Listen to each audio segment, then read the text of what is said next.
दी, वो आरएसएस वालों की चपटी भीग जाना, गीली हो जाना।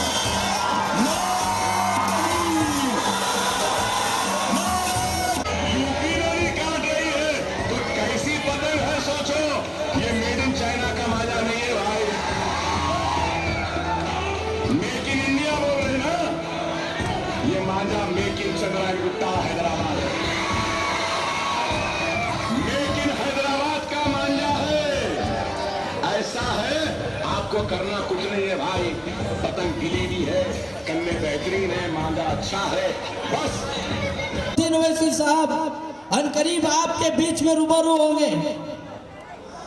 सब असद साहब को सुनेंगे ना, हाथों को ऊपर कर कर बोलो और जोर से बोलो, आवाज कहां पहुंचनी चाहिए, जोरों से।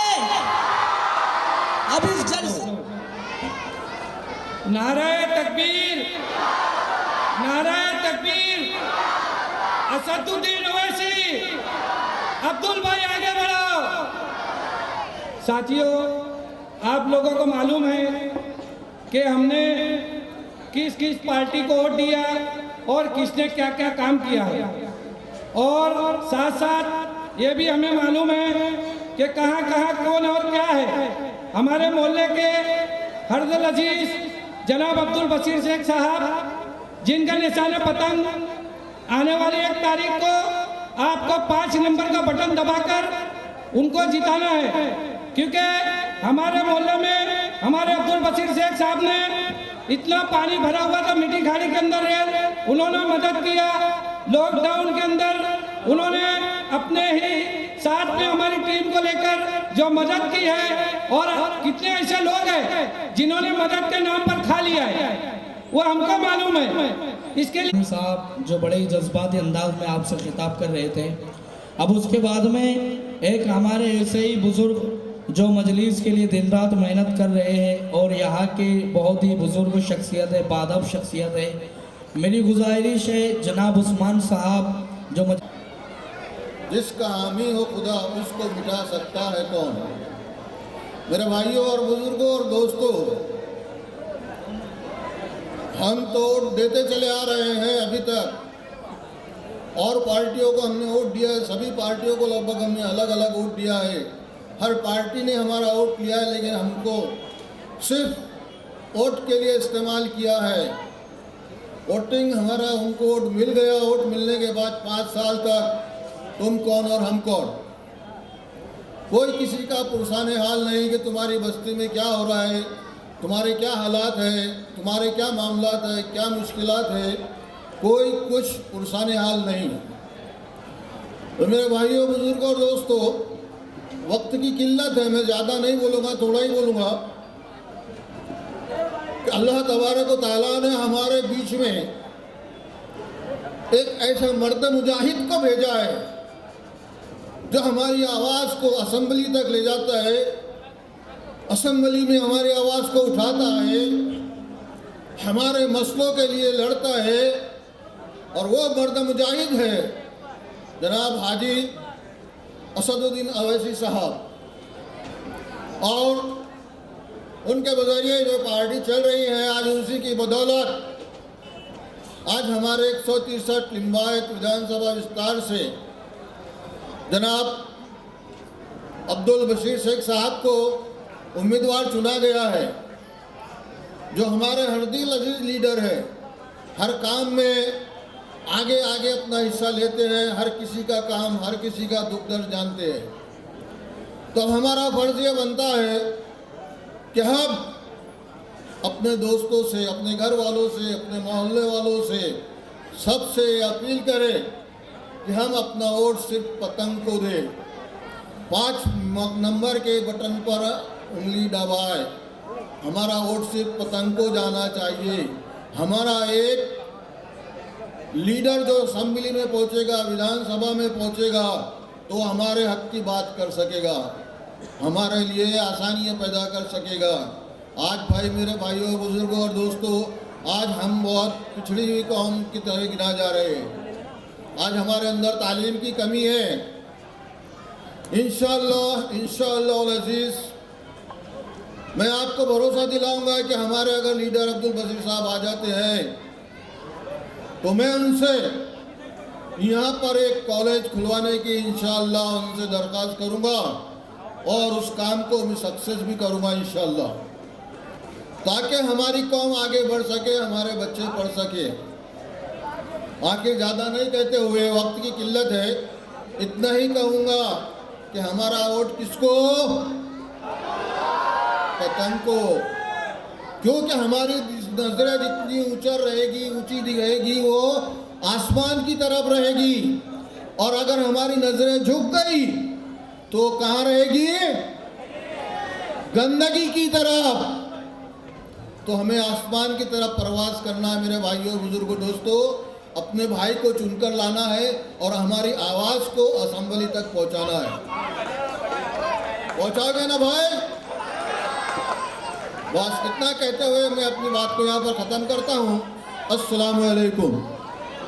माशाअल्लाह। अलहाज बैरिस्टर असदुद्दीन ओवैसी, अब्दुल भाई आगे बढ़ो, अब्दुल भाई आगे बढ़ो। मेरे अजीज दोस्तों, किसी शायर ने कहा था, कहीं टोपी कहीं कुर्ता तो कहीं तस्बीह निकलेगा, कहीं टोपी कहीं कुर्ता कहीं तस्बीह निकलेगा।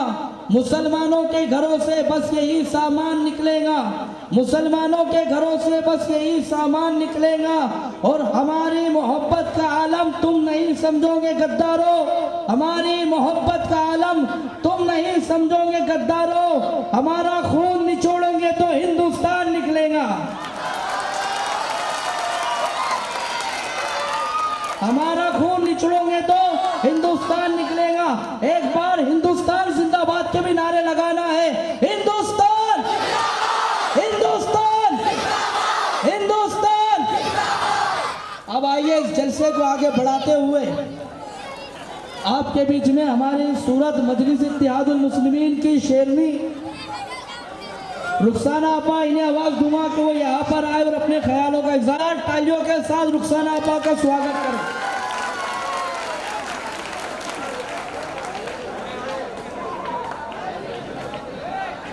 मौका है कि हमारे बीच हमारे बैरिस्टर असदुद्दीन ओवैसी साहब तशरीफ ला रहे हैं, हमारे अब्दुल बशीर शेख साहब के लिए, जो हमारे लिंगायत 163 के उम्मीदवार हैं।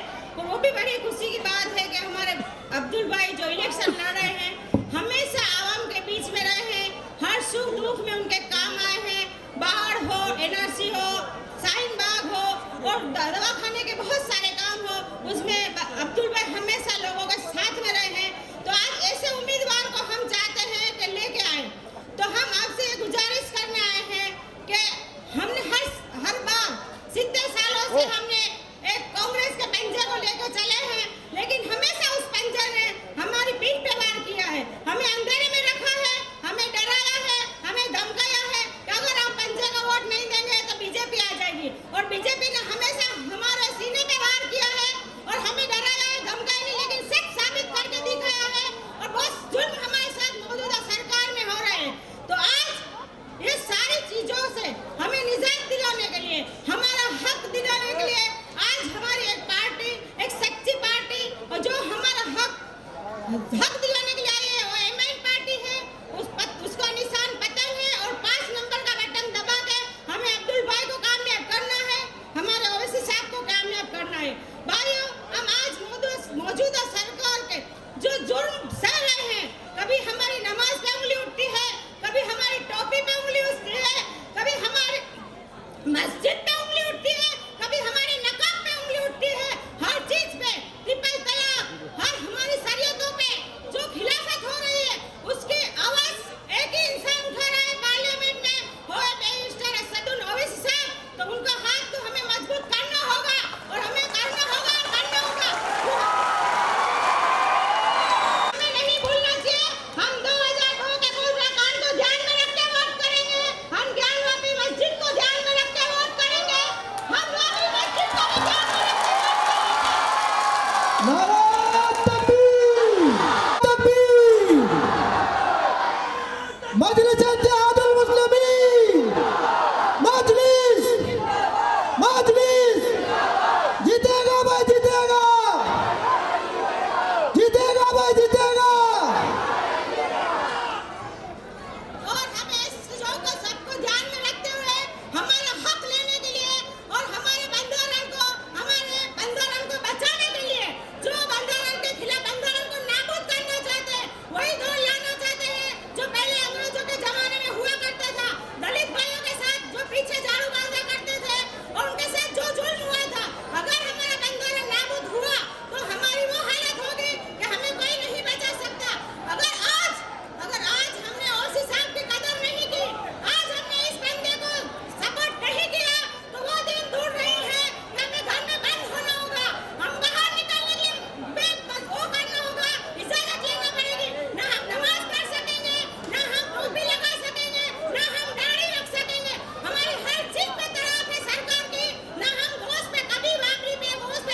माशाल्लाह बड़े ही खूबसूरत अंदाज में हमारी बहन रुखसाना आपा आप तक के मजलिस का पैगाम पहुंचा रही थी। खुदा ने आज तक उस कौम की हालत नहीं बदली, न हो जिसको ख्याल खुद अपनी हालत के बदलने का। मोहतरम सामिईन और स्टेज पर सहनशी तमाम ऑल इंडिया मजलिस इत्तेहादुल मुस्लिमीन के कारकुनान, मैं आपका तहे दिल से शुक्रगुजार हूँ कि आपने इस नाचीज़ को, इस कम इल्म को थोड़ी देर लब कुशाई का मौका दिया। मोहतरम हजरात, बड़ी खुशी की बात है कि हम और आप ऐसी शख्सियत को देखने का शरफ हासिल करने जा रहे हैं जो शख्सियत हर दिल अजीज़ है और हर एतबार से कौम के हमदर्द है, कौम के मुहसिन हैं, कौम के मुहिब्बीन हैं। मोहतरम सामिईन, हमारे और आपके सदर ये वो हस्ती है कि हर वक्त हर दौर में हमेशा, चाहे वो हिंदू हो या मुस्लिम हो या सिख ईसाई हो या दलित भाई हो है, तो सबसे पहले उठने वाली आवाज़ अगर है तो वह हमारे और आपके सदर जनाब बैरिस्टर असदुद्दीन अवैसी साहब की है। और मेरे दोस्तों, जनाब बैरिस्टर असदुद्दीन अवैसी साहब वो वाहिद हस्ती है जिन्होंने हर एतबार से कौम की खिदमत की है, हर एतबार से कौम के लिए अपना खून और पसीना बहाया है। मेरे दोस्तों, पूरे हिंदुस्तान में वाहिद नेता है, वाहिद कायद है जो बर वक्त बरजस्ता जब भी हिंदुस्तान के किसी कोने में किसी गरीब पर जुल्म होता है या किसी बेबस या बेसहारा के ऊपर किसी तरह की अत्याचार होती है तो सबसे पहले वहां पर पहुंचने वाले मेरे और आपके सदर जनाब बैरिस्टर असदुद्दीन अवैसी साहब हैं। लिहाजा दोस्तों, मैं आपसे दिल की गहराई से ये बाअदब अर्ज करता हूँ कि दिसंबर की पहली तारीख को ऑल इंडिया मजलिस इत्तेहादुल मुस्लिमीन के तरफ से मुंतखब करदा पसंदीदा हमारे 163 लिम्बायत विधानसभा के जनाब अब्दुल बशीर शेख साहब को वोट दीजिए और उनको भरपूर मतों से विजेता बनाइए।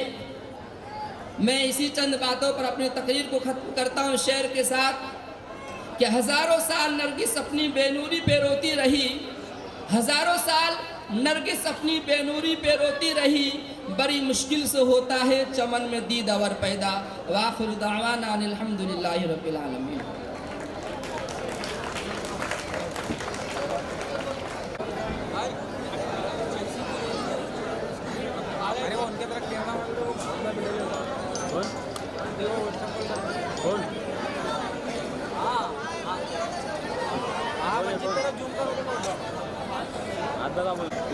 हेलो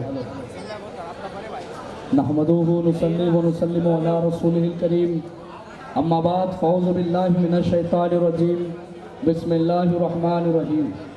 शहनशीन स्टेज पर तशरीफ़ फरमा, लिम्बायत के नौजवानों की दिलों की धड़कन कहाँ है।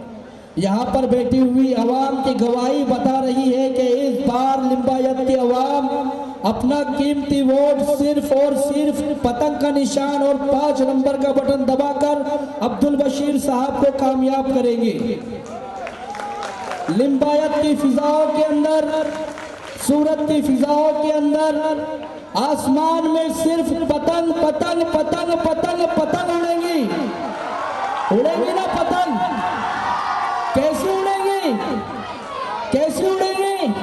ये पतंग गुजरात के पतंग नहीं है, ये पतंग गुजरात के पतंग नहीं है, ये पतंग सालार ने हैदराबाद से बना कर दिए है और इसका मांझा मेरे सदर बैरिस्टर असदुद्दीन अवैसी साहब के पास में है। गुजरात में आई है तो सबको काट कर जाएंगे, लिम्बायत में उड़ेंगे तो सिर्फ पतंग पतंग पतंग उड़ेंगी। आज बहुत से लोग कहते हैं कांग्रेस के बारे में कि बोले कांग्रेस आएंगी, ये आएंगी, वो आएंगी, जमात आएंगी, वो आएंगी। तो मैं उनसे भी कहना चाहता हूँ, किसी ने कहा था बोले वोट किसको देंगे, तो जवाब में कहा था बोले ख्वाजा का पंजा, ख्वाजा के बोले पंजे को वोट देंगे। तो मैं उनके जहन के अंदर उतार दूं कि ख्वाजा का पंजा है या और कुछ पंजा है। अगर ये ख्वाजा का पंजा होता ना तो तबरेज की शहादत पर खामोश नहीं होता। अगर ये ख्वाजा का पंजा होता तो दादरी की शहादत पर खामोश नहीं होता। अगर ये ख्वाजा का पंजा होता तो ज्ञानवापी पर खामोश नहीं होता। अगर ये ख्वाजा का पंजा होता तो शरीयत मुस्तफ़ा पर खामोश नहीं होता। और जो कुत्ते नामुसे रिसालत पर भौंक रहे थे उन्हें जवाब देने की ताकत रखता। तो मेरे अजीज दोस्तों, जिस पंजे को आप ख्वाजा का पंजा समझते हैं, यकीन जानो ये ख्वाजा का पंजा नहीं, ये आरएसएस का पंजा है, ये आरएसएस का पंजा है। और अगर ख्वाजा का कभी कोई है और कोई दीवाना है जो दादरी पर बोल रहा है, जो बाबरी पर बोल रहा है, जो ज्ञानवापी पर बोल रहा है, जो नामुसे रिसालत के आवाज उठा रहा है, तो उस मर्द मुजाहिद का नाम बैरिस्टर असदुद्दीन ओवैसी है कि नहीं मेरे सदर है। आप देखो संसद के अंदर बहुत से लीडर हैं, बहुत से जमात के एमपी बैठे हुए हैं, पर उनकी जुबानों को हुकूमत ने खरीद लिया है। उनकी जुबानें आपके हालात बयान नहीं कर सकती। वो सिर्फ आपके वोट लेना जानते हैं, आपकी हिस्सेदारी देना नहीं जान सकते। आपके लिए खामोश रहेंगे, आपके मसाइल पर खामोश रखेंगे, बस सिर्फ वोटों की भीख मांगेंगे।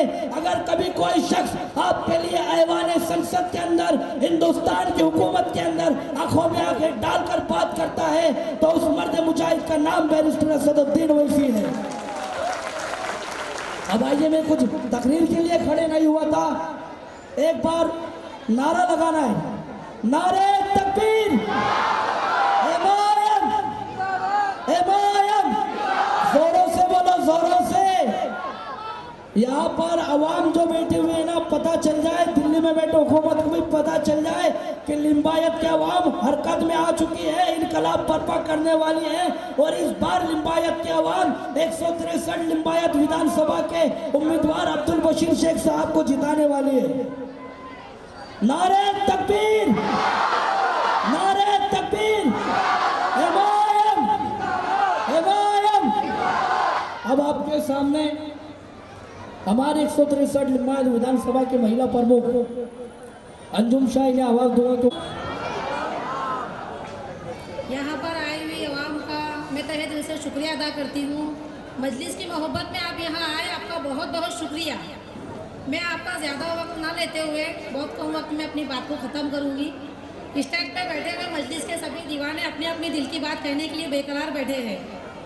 मैं आपको बताना चाहती हूँ, आज तक हम पर जो जो जुल्म हुए हैं, उन जालिमों को जवाब देने का अब वक्त आ चुका है। और उनको जालिम को जवाब देने के लिए हमें सियासत में हिस्सेदारी लेना बहुत ज़रूरी है।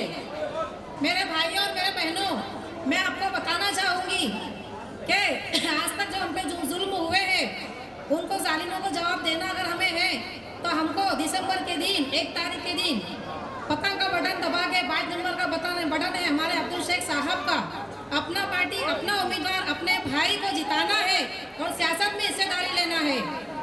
हम ऐसे इंसान को वोट ना दें जो अपना वोट लेने के बाद हमें जानता भी नहीं हो। अब की बार हमने हमारे भाई को खड़ा है, अब्दुल बशीर शेख साहब को, आपको पतंग का बटन दबा के उन्हें जिताना है। बस मैं इसी के साथ अपनी बात को खत्म करूंगी। अल्लाह हाफिज। स्पीच के लिए नवाब शाह साहब ने आवाज दूंगा कि वो यहाँ पर आए और अपने ख्यालों का इजहार करें। अस्सलाम वालेकुम। मैं सूरत शहर माइनॉरिटी डिपार्टमेंट का जनरल सेक्रेटरी कांग्रेस पार्टी का था और मुझे बहुत बड़ा ओहदा मिला था, लेकिन यह कौम का मसला है। कौम यानी आज हमारे समाज को बिखरे हुए हैं और हम अलग अलग बंटने जा रहे हैं। जब वो लोग एक होते तो हम क्यों नहीं एक होते मेरे भाई? सबसे पहले हम ये जानना चाहते हैं कि यहाँ हमारे ऊपर इतना जुल्म होता है। आज हमारे दो दरगाह टूटी, आज तक के हमको पता नहीं है। रात में दरगाह टूट गई, रात में पुलिस वालों ने ख़त्म कर दिया, पता नहीं चला कि दरगाह है क्या नहीं है यहाँ। ये तुम्हारे सामने की बात है। कोई भाजपा सरकार ने कोई एक्शन नहीं लिया, तो भाजपा सरकार का ही हाथ था क्या? मेरे भाई पुलिस वालों के ऊपर ऊपर कोई प्रेशर आता है, पुलिस वाले उनका काम करते हैं, उनका जो ड्यूटी वो निभाते हैं। दूसरी बात, हमारे अब्दुल बशीर शेख साहब जो है, आज हमारे कौम की मसला है और हमारा कौम जो है कि हम एक होना जरूरी है। मैं सेक्रेटरी होने के बाद में मैं आज शाह जमात का प्रेसिडेंट के नाते से नहीं बोल रहा हूँ, मैं माइनॉरिटी डिपार्टमेंट के प्रमुख से नाते से बोल रहा हूँ और मैंने इस्तीफा दे दिया हूँ कांग्रेस पार्टी से और मैं कौम के बारे में आया हूँ। भाई क्यों आया? नारे तकबीर, हमारी कौम बिखरने जा रही है और जो हमारे जो भाई इधर उधर चले गए, इंशाअल्लाह कोई बड़ी बात नहीं, वो किधर भी जावे, वो जो लोगों ने उनको खड़ा किया है उनको अच्छी बात है, वो हमारे भाई कभी एक हो सकते हैं। जब वो समाज एक नहीं है, हम एक हो जाओ मेरे भाई। और दूसरी बात, 5 नंबर के बटन पे हमारे बशीर साहब को 1 तारीख को वोट देना है, सबको निकलना है। बशीर साहब आवे नहीं आवे, हमारा काम है सुबह से निकल जाना और वोटिंग करना और सबको बोलना, लेडीज महिला और हमारा दलित भाई, हमारे आदिवासी भाई जो भी है, सबको वोट देने का हक है मेरे भाई। और हिंदुस्तान किसी का बात का नहीं, हिंदुस्तान सबका है। भाई ये बलका बिस्मिल्लाहिर्रहमानिर्रहीम। शय नशीन पे बैठे आपके हमारे दिलों की धड़कन अब्दुल बशीर और मौजिज हाजरीन व पसे पर्दा इज्जत माँ, मेरी माँ बहने, जहाँ तक मेरी आवाज़ जा रही है, इस प्रताप नगर के अवाम को मेरा सलाम है और ये कहने आया हूँ, जो सरों का समंदर दिख रहा है, इससे ये यकीन हो चुका है कि अब्दुल बशीर की कामयाबी हो चुकी है।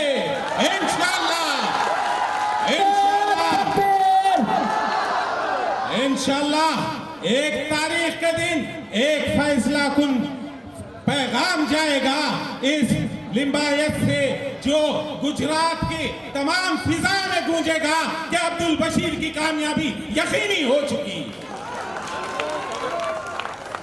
अजीजान मिल्लत, आज हमको गौर व फिक्र करना है।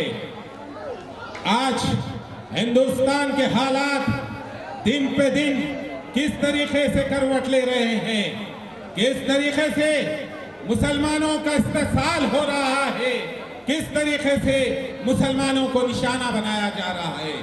बावजूद इसके चंद पैसे के वास्ते बिकने वाले ये कांग्रेस के दलाल ये कहते हैं कि मजलिस इत्तेहादुल मुस्लिमीन गुजरात क्यों आई है, तो मैं उन नादानों को बताना चाहता हूँ, अरे मजलिस इत्तेहादुल मुस्लिमीन को गुजरात की आवाम 2002 में ही दावत दे चुकी है, क्योंकि जब 2002 में यहाँ पर एक राइट्स हुए थे, फिर वारियत आपके नौजवानों का कत्ले आम किया गया था, कोई पुरसाने हाल नहीं था, हर तरफ आओ पुकार थी, मगर आपके आंसू पोंछने वाला कोई नहीं था, आपके सर पे हाथ रखने वाला कोई नहीं था।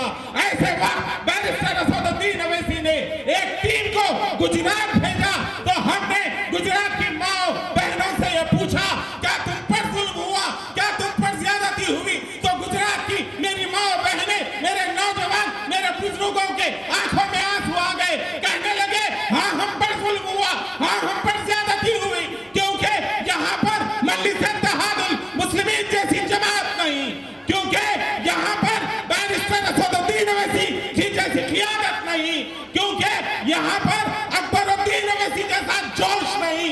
खुदा की कसम, अगर अकबरुद्दीन अवैसी जैसा जोश होता तो मुसलमानों का खून ये पानी की तरह नहीं बहाया जाता। यही देखते हुए मेरी आपकी क़ियादत ने यह अहद कर लिया कि अब कोई मजलूम के आंसू खाली नहीं जाएंगे, अब हर मजलूम की फरियाद होगी वो मजलिस इत्तेहादुल मुस्लिमीन के परचम तले होगी। यही ठान लिया और आज आपकी मेरी क़ियादत बैरिस्टर असदुद्दीन अवैसी हिंदुस्तान के खित्ते खित्ते तक जा रहे हैं और हिंदुस्तान में एक नया पैगाम पहुंचा रहे हैं, तो ये सिर्फ आप लोगों की दुआओं का नतीजा है मेरे भाई।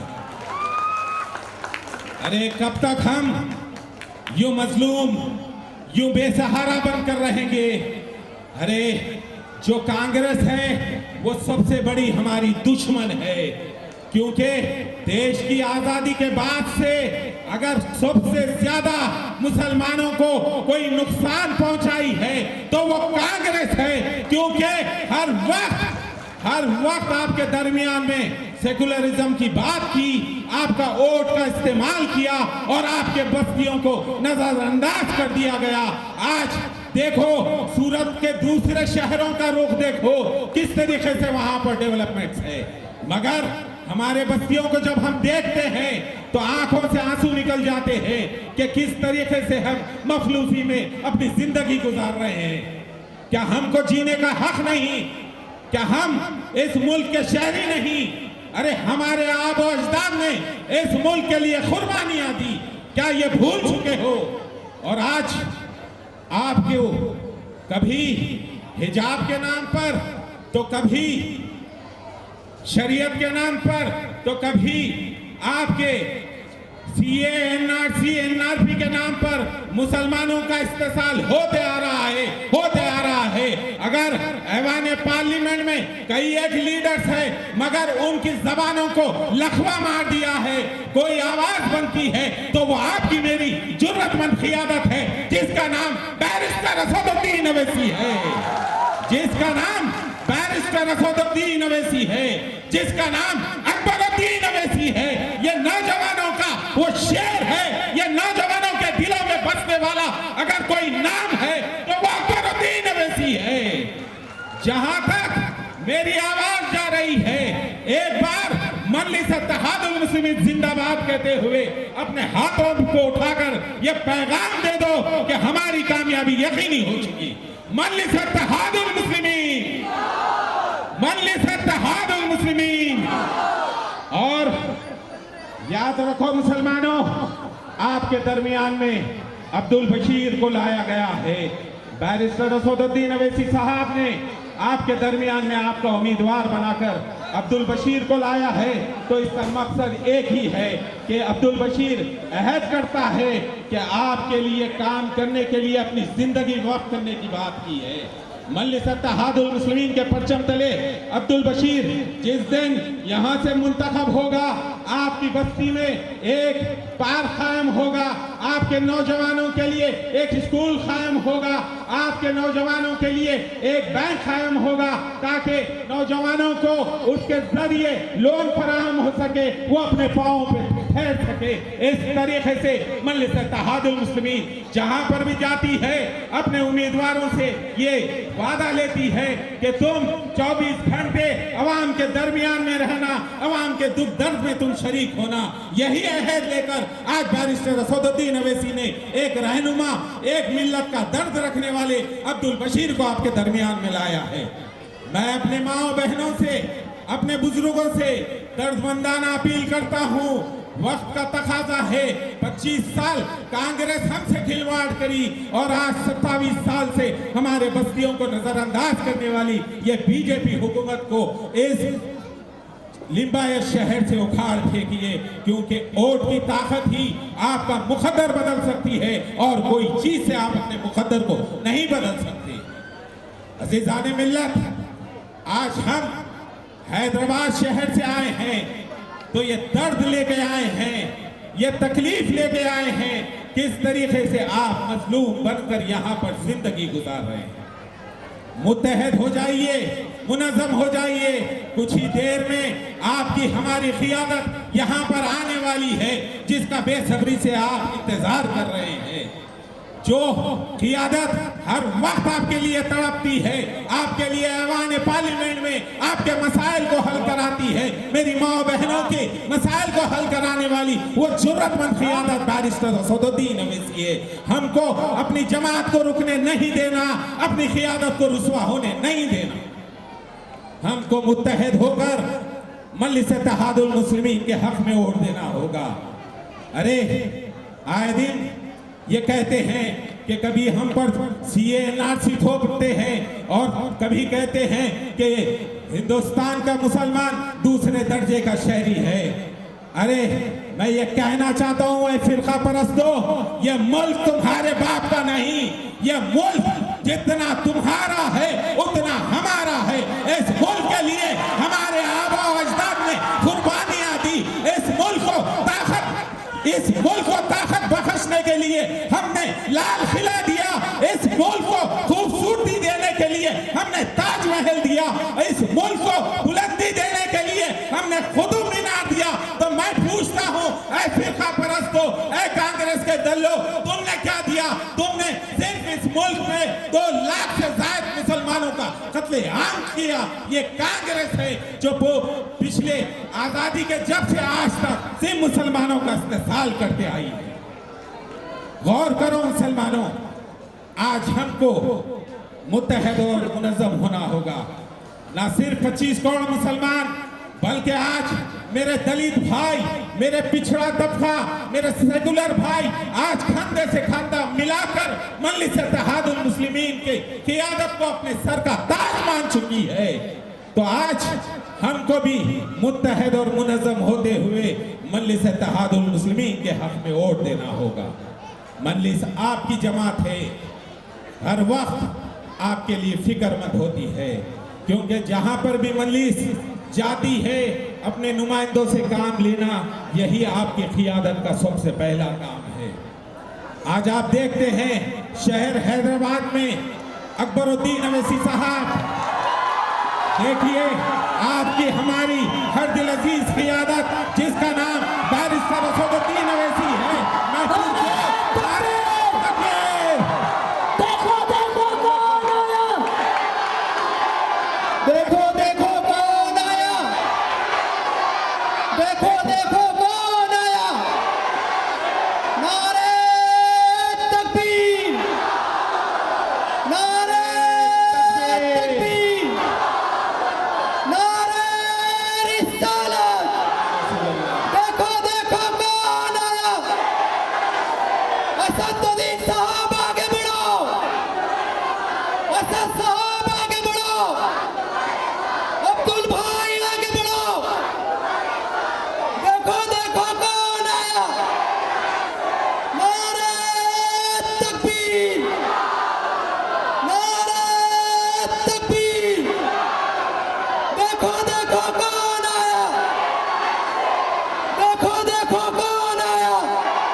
माशाल्लाह, जिस शख्सियत का आप बेसब्री से इंतजार कर रहे थे, हिंदुस्तान के करोड़ों मुसलमानों के ये जो इंतजार की घड़ी थी वो खत्म हो चुकी।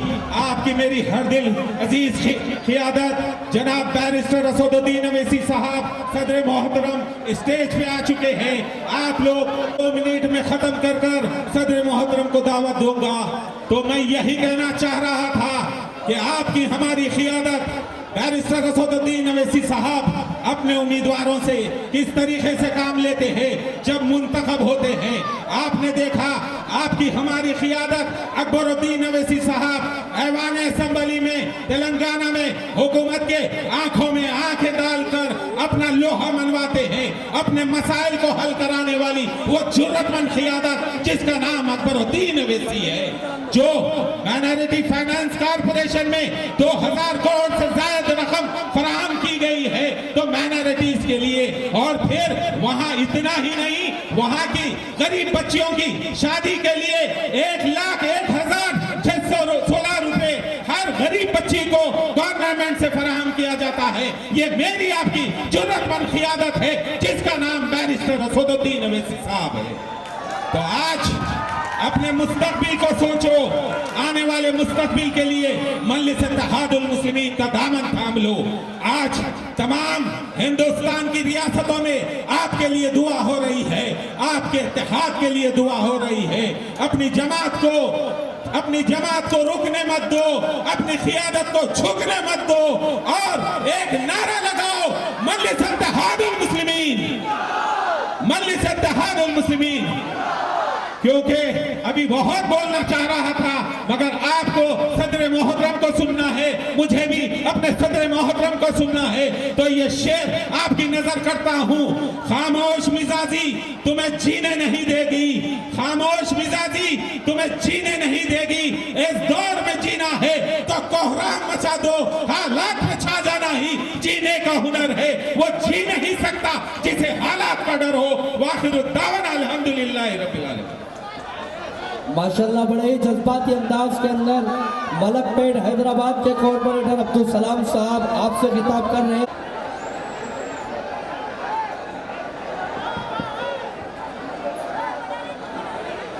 अस्सलाम वालेकुम। शरजीन पर तशरीफ फरमा मुस्लिमीन के उम्मीदवार अब्दुल बशीर शेख साहब, सदर मजलिस सूरत सिटी और सूरत ईस्ट के मजलिसी उम्मीदवार वसीम कुरैशी साहब, स्टेज पर जमा मुअज़्ज़िज़ीन व मजलिसी रुफ़क़ा, मैं आपके और सदर मोहतरम के दरमियान में ज़्यादा देर तक रुकावट नहीं बनूंगा। चंद रोज से आपके इलाके में घूम रहा हूँ, एक दो वाक़यात सुनाकर अपनी जगह लूंगा। आप दिल खोल कर अपने क़ायद को सुनिए। मोहतरम हज़रात, मैं लिम्बायत में उमरवाड़ा और पाठेना के इलाकों में घूम रहा था। मुझे मेरी एक बुजुर्ग से मुलाकात हुई। बुजुर्ग ने कहा, बेटा तुम लोग उतनी दूर से आए हो और हमारे बच्चों के बेहतर मुस्तकबिल के लिए आए हो, लेकिन यहाँ पर एक मसला दरपेश है जिससे हम सब उलझन में मुब्तला है। मैंने पूछा, हजरत क्या मसला है? कहने लगा, बीजेपी ने 25 से ज्यादा अपक्ष मुस्लिम उम्मीदवारों को खड़ा कर दिया है। मैंने पूछा क्यों? तो बोलने लगे उन्हें डर है, उन्हें डर है कि लिम्बायत का इत्तेहाद तारीखी है। लिम्बायत का इत्तेहाद एक जगह जाएगा तो वो हार जाएंगे, उन्हें ये डर है। तो मेरे भाई, वो बुजुर्ग ने मुझसे पूछा, आप क्या कहते हैं? मैंने कहा, हजरत इतना डर होना चाहिए, मजलिस इत्तेहादुल मुस्लिमीन से इतना डर होना चाहिए, असदुद्दीन अवैसी साहब से इतना डर होना चाहिए। क्यों होना चाहिए डर? मेरे भाई, असदुद्दीन अवैसी साहब की सियासत इख्तिदार के लिए नहीं है, बल्कि अपने अवाम की खिदमत के लिए असदुद्दीन अवैसी साहब और मजलिस इत्तेहादुल मुस्लिमीन सियासत करती है। कमजोर की ताकत बनने के लिए मजलिस इत्तेहादुल मुस्लिमीन सियासत करती है। मजलूम का सहारा बनने के लिए मजलिस इत्तेहादुल मुस्लिमीन सियासत करती है। कश्मीर से लेकर कन्याकुमारी तक जहां कहीं जुल्म और सितम का मामला हो तो बोले अवैसी, बाबरी से लेकर दादरी तक लड़े अवैसी, अखलाक से लेकर तबरेज अंसारी तक इंसाफ दिलाने के लिए चीखे चिल्लाए अवैसी। और जब अवैसी को शक्ति देने की, वोट देने की बात आती हो तो हम में के नादान, हम में के बुजुर्ग मुख्तलिफ किस्म के इल्जामात लगाते हैं। मैं रियासत बिहार का एक वाकया सुनाकर अपनी जगह लूंगा। रियासत बिहार में जब मजलिस इत्तेहादुल मुस्लिमीन सीमांचल की पसमानदगी की लड़ाई लड़ने के लिए पहुंची, उलमा का एक ग्रुप मोहतरम सदर साहब से मुलाकात के लिए आया। उलमा ने दो टोक अंदाज में पूछा, असद साहब, बाज लोग इल्जाम लगा रहे हैं कि आप बीजेपी के फायदे के लिए काम करते हैं। तो मेरे भाई सुनो, और से सुनो नौजवानों, कल ये समाज के ठेकेदारों और दरी बिछाने वालों को तुमको ये जवाब देना होगा।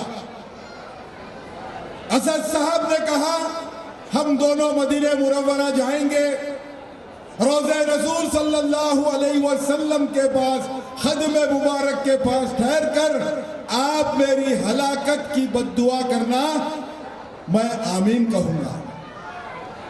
मेरे बुजुर्गों, वो आलिम साहब की आंखों में आंसू आ गए, रोते हुए बाहर निकले और ये कहने लगे, जब कभी किसी ने समाज में पिछड़े हुए लोगों की मदद की कोशिश की है, समाज के कमजोर अफराद की ताकत बनने की कोशिश की है, उन्हें ऐसे इल्जामात का सामना करना पड़ता है। मेरे भाई, असदुद्दीन अवैसी साहब की राजनीति, असदुद्दीन अवैसी साहब की सियासत आपके सामने है। आपको फैसला करना है कि गुजरे कल में जियोगे या अपने ये नौजवानों और नौनिहालों के सम्मान की लड़ाई में असदुद्दीन अवैसी साहब का साथ दोगे। मैंने मेरे भाई सुरक्षा और सम्मान और बाइज्जत जिंदगी गुजारने के लिए असदुद्दीन अवैसी साहब हिंदुस्तान के कोने कोने में जाकर लड़ाई लड़ रहे हैं। हिंदुस्तान एक जमहूरी मुल्क है और जमहूरी मुल्क में संविधान के दायरे में जब तक तुम्हारी सियासी आवाज नहीं होगी, तुम्हारी बात सुनी नहीं जाएगी और तुम्हें सियासी तौर पर ताकतवर और बाइख्तियार बनाने के लिए असदुद्दीन अवैसी साहब मुसलसल काम कर रहे हैं। क्या तुम असद साहब के इस नेक मकसद का साथ दोगे? मुझे हाथ उठाकर जवाब दो, क्या तुम तैयार हो असदुद्दीन अवैसी साहब के इस कारवां में शामिल होने के लिए, जो हमारे आज के ये छोटे बच्चों को, ये नौनिहालों को कल बाइज्जत जिंदगी देगा? तो मेरी आपसे दरखास्त है, 1 तारीख को चुनाव है, मजलिस का निशान पतंग है, पतंग के निशान पर अपने वोट का इस्तेमाल कीजिए और मजलिस इत्तेहादुल मुस्लिमीन को अपनी दुआओं में शामिल रखिए। वाखिरु दावाना अल्हम्दुलिल्लाहि रब्बिल आलमीन। माशाल्लाह, ये थे हमारे हैदराबाद से आए हुए मजलिस के जिम्मेदारान मंसूर साहब।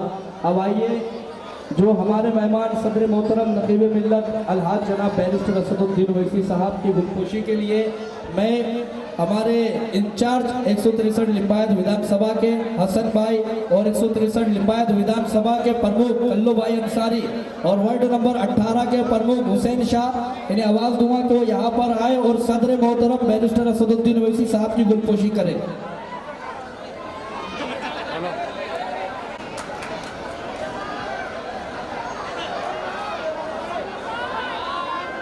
अब इसके बाद हमारे फिरोज भाई वो यहाँ पर आए और बैरिस्टर असदुद्दीन अवैसी साहब की ये भी गुलपोशी करेंगे और साथ हमारे लिम्बायत विधानसभा के उम्मीदवार अब्दुल बशीर शेख साहब की भी गुलपोशी करेंगे।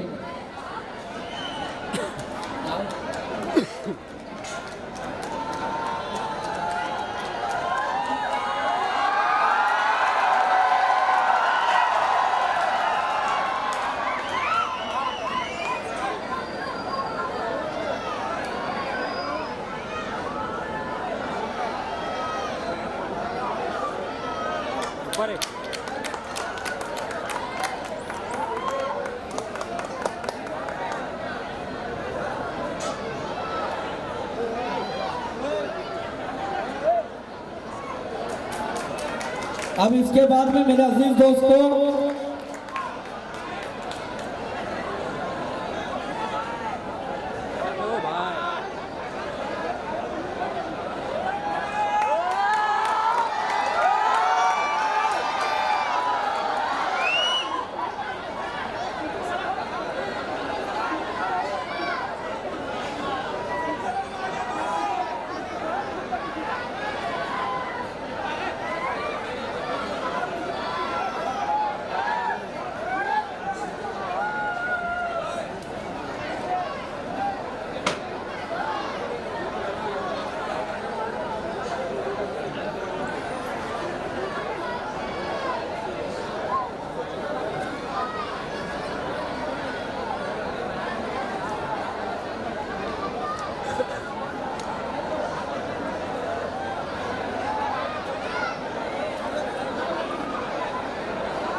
भाई साहब अपनी अपनी जगहों पर बैठ जाओ, स्टेज पर बैठे हुए।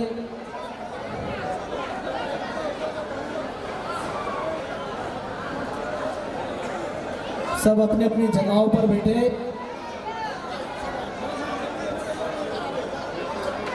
अब आइए मेरे अजीज दोस्तों, यही लिंबायत की सरजमीन थी हमारे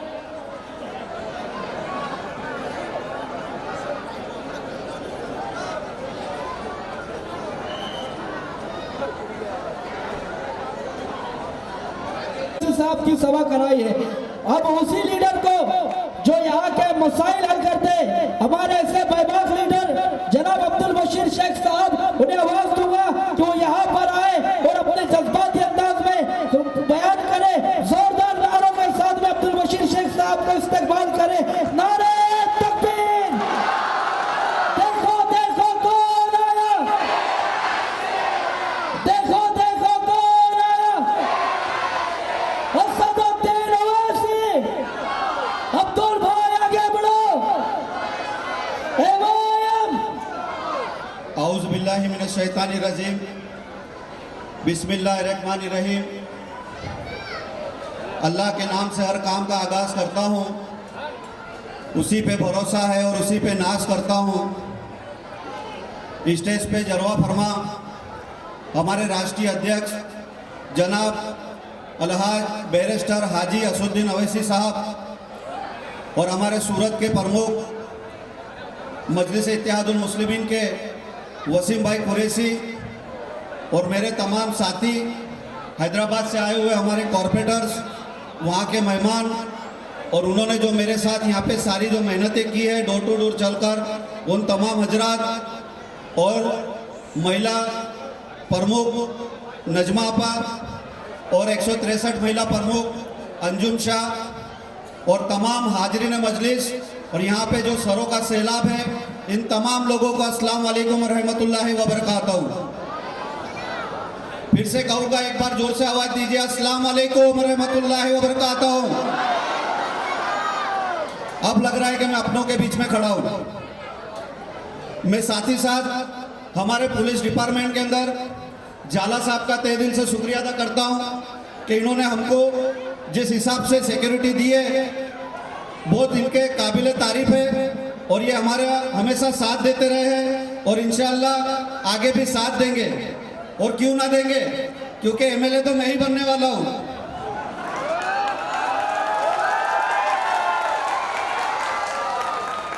जाला साहब खुद बोलते कि आप हमारे एमएलए, मैं उनका तहे दिल से शुक्रिया अदा करता हूँ। हमारे लाखा साहब का भी बहुत शुक्रिया अदा करता हूँ। हमारे दो बंदों को बहुत डराते हो, इतना डराते हो कि मुझे फोन करके बोलते कि लाखा साहब से आप बात करो। लाखा साहब, मैं आपका भी तहे दिल से शुक्रिया अदा करता हूँ और यहाँ की जो टीम से, हमारे पुलिस डिपार्टमेंट की जो महिला है, जो जेंट्स है, मैं तमाम लोगों का शुक्रिया अदा करता हूँ। और हमारे चुनाव आयोग से आए हुए हमारे जो ऑफिसर है, मैं उन तमाम लोगों का भी शुक्रिया अदा करता हूँ। दोस्तों, बुजुर्गों और मेरे अजीज साथियों, काफी वक्तों से हम एमआईएम पार्टी के अंदर काम कर रहे थे। एक बार नहीं, हमने 3 बार बैरिस्टर असदुद्दीन ओवैसी साहब की सभा यहाँ पे ली और ये सरों का सैलाब हमें देखने मिल रहा है। इंशाअल्लाह इससे ये चीज जाहिर होती है कि हम यहाँ पे कामयाब है। हम यहाँ पे कामयाब है ना भाई? दोनों हाथ उठा के बोलो, हम यहाँ पे कामयाब है। इंशाअल्लाह मैं कामयाब हूँ यहाँ पे और मेरी पूरी टीम कामयाब है। मैं यहाँ ऊपर खड़े हुए तमाम लोगों से कहना चाहूंगा कि अपना वजन और अपनी सब हाइट बरोबर संभाल के खड़े रहे, क्योंकि ये कमजोर दी वाले हैं, ये कहीं टूट ना जाए। क्योंकि इसमें जो सब चीज मिली है सब भाजपा का मिलावटी माल है, ये इतना मजबूत नहीं है। इससे पहले जो घर बनाए वो कांग्रेस ने बनाए, वो भी मिलावटी थे, वो भी कमजोर थे। भाजपा एक चीज बहुत मजबूत बना रही है, मुसलमानों के एरियो में कोर्ट वाली दीवार बना रही है ना,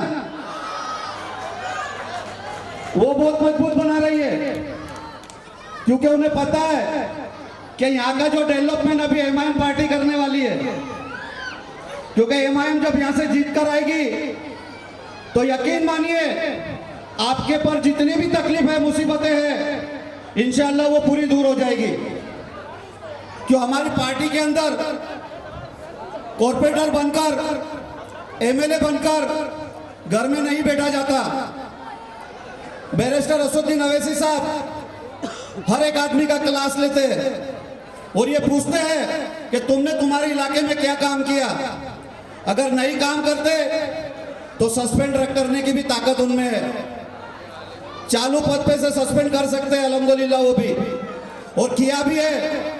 तो यकीन मानिए ये जो पार्टी है ये सिर्फ डेवलपमेंट के ऊपर बात करती है, ना ही कभी हिंदू मुसलमान करती है। ये पार्टी बाबा साहब अंबेडकर के संविधान को लेकर चलने वाली पार्टी है। बहुत लोग कहते हैं कि ये पार्टी मुसलमानों की पार्टी है, तो मैं उनसे कहना चाहूंगा हमने तो कभी मुसलमानों की बात नहीं की। हमने तो हर टाइम मुसलमान, आदिवासी और हमारे दलित भाइयों की बात की है।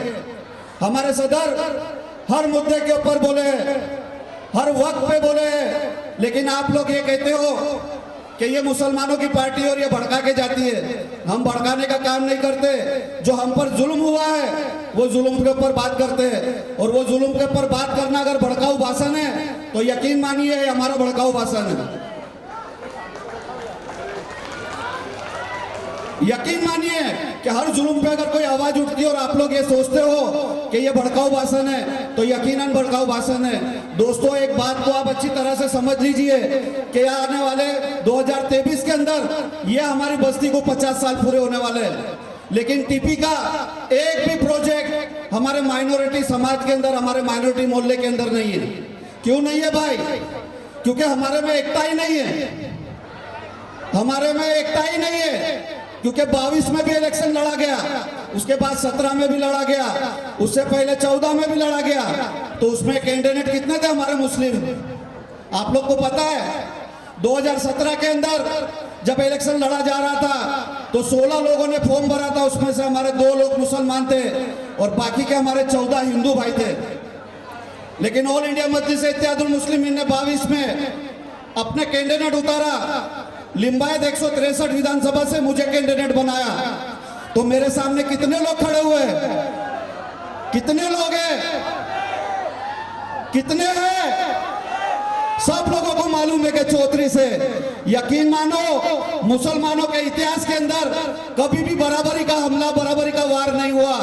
वहां पे जब 72 थे तो 1000 का लश्कर था, और जब 313 थे तो 10,000 का लश्कर है। आज मैं अकेला हूं जो 34 का लश्कर है। समझे? आपको याद रखना होगा कि आने वाली 1 तारीख को आपको पतंग का बटन दबाना है। 5 नंबर का बटन है, और मजलिस को कामयाब कीजिए ताकि आने वाले वक्तों के अंदर आपके ऊपर होने वाले जुल्म और आप पे होने वाली हर चीजों का हम मुकाबला कर सके और आपको वो सहूलत दे सके। आप यकीन माने यहाँ के अंदर हमारे माइनॉरिटी की टकावाइज बहुत ज्यादा है और ये सीट निकल सकती है। तभी असदुद्दीन अवैसी साहब ने यहाँ पे कैंडिडेट उतारा है। हम खाली जगह पे खड्डा नहीं खोदते, जहाँ पे पानी निकलता है वहीं पे हम बोरिंग करते हैं। लोगों ने हमसे कहा कि आप असदुद्दीन अवैसी साहब को कहिए कि वराचे के अंदर अपना कैंडिडेट भेजे, वो हिंदू की बस्ती है। अरे वो हमारे हिंदू भाई है, जिस दिन असद साहब के पास वो आएंगे तो हम उनको वो भी देंगे कि आप यहाँ से लड़िए, क्योंकि हमने अहमदाबाद में हमारे हिंदू बहनों को भी वहां पे टिकट दिया है। ये मत समझिए कि हम हिंदू को हमारे हिंदू को टिकट नहीं देते। हम हमारे हिंदू भाइयों को भी देते हैं और हमारे मुस्लिम भाइयों को भी देते हैं, हमारे आदिवासी भाइयों को भी देते हैं। लेकिन कोई पार्टी कहीं पे भी सिर्फ और सिर्फ एक ही साइड चलती है, अपने आप को माइनॉरिटी बोलने के बाद। यकीन मानो अगर आपका साथ रहा तो ये सीट जरूर निकलेगी, और ये सौरों का समंदर बता रहा है कि इंशाल्लाह हम यहाँ पे कामयाब होंगे। आप लोग 1 तारीख को पतंग वोट डालोगे? हाथ उठा के बोलो, आप लोग 1 तारीख को पतंग वोट डालोगे? बहुत बहुत आपका शुक्रिया। और आप जिसे सुनने के लिए बेताब है, बेचैन है, उनका नाम क्या है? उनका नाम क्या है? आप लोग सुनना चाहते हैं? तो मैं आपसे गुजारिश करता हूं कि आने वाले वक्त में 1 तारीख को 5 नंबर का बटन दबा के मजलिस के कैंडिडेट को यानी अब्दुल बशीर शेख को मुझे कामयाब कीजिए। इंशाल्लाह आने वाले वक्तों के अंदर जैसा मैं हमेशा आपके साथ था और अभी भी रहूंगा और कायम रहूंगा इंशाल्लाह। इसी के बाद अपनी बात को पूरी करता हूँ। अस्सलाम वालेकुम रहमतुल्लाहि व बरकातहू। आपका इस्तेकबाल करें।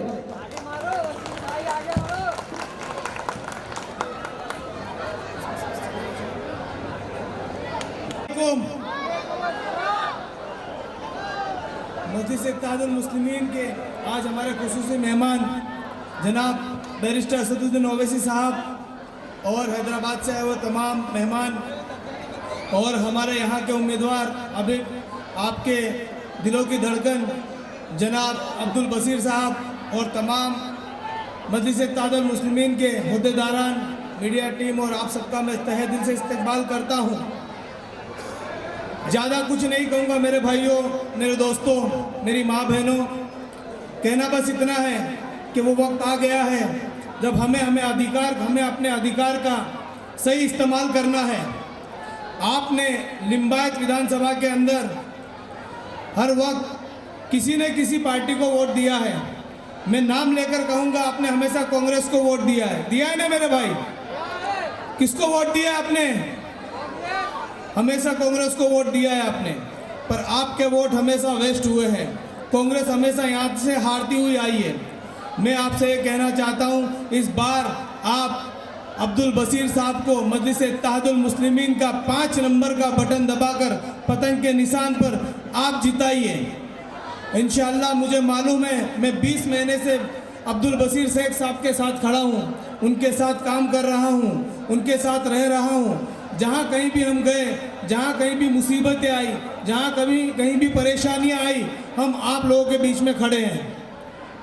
अभी लास्ट टाइम यहाँ पर पानी भरा था तो मुझे अब्दुल साहब का फ़ोन आया कि वसीम भाई हमारे यहाँ पानी भर गया, बारिश ज़्यादा है, क्या करें? मैंने कहा आप जो हमेशा से करते आइए वो करिए।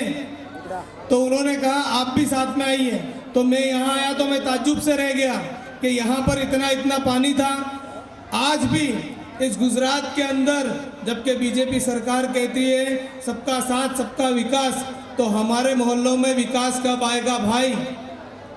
हम वो विकास कब देखेंगे? वो हमारी आंखों में वो चश्मा कब लगेगा? ये तब लगेगा जब अब्दुल बसीर शेख साहब मजलिस इत्तेहादुल मुस्लिमीन से जीत कर आएंगे। क्या आप जिताएंगे? इस बार वोट मजलिस इत्तेहादुल मुस्लिमीन को देंगे? कैसे देंगे? 5 नंबर का बटन दबाकर। कितना नंबर का बटन है? कौन सा निशान है? जोर से बोलना, उड़ा के बताओ जरा पतंग। ये पतंग को वोट देना है, पतंग को वोट देंगे तो पतंग उड़ाने की मजा आएगी। अब तक आपने पतंग उड़ाया अपनी मस्ती के लिए, अब आपको पतंग उड़ाना है अपनी हस्ती के लिए। उड़ाएंगे? ये पतंग उड़ाने की हस्ती के लिए पतंग उड़ाने का जो मौका दिया है मजलिस इत्तेहादुल मुस्लिमीन ने, मेरे कायद बैरिस्टर असदुद्दीन ओवैसी साहब ने, आप लोगों को यह साबित कर देना है कि इस बार हमने मजलिस इत्तेहादुल मुस्लिमीन को जिता दिया।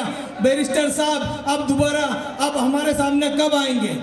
तो भाई फिर से बुलाना है ना बैरिस्टर साहब को। 8 तारीख के रिजल्ट के बाद हमारा इन्विटेशन रहेगा, इंशाअल्लाह जरूर आएंगे आप लोगों के बीच में।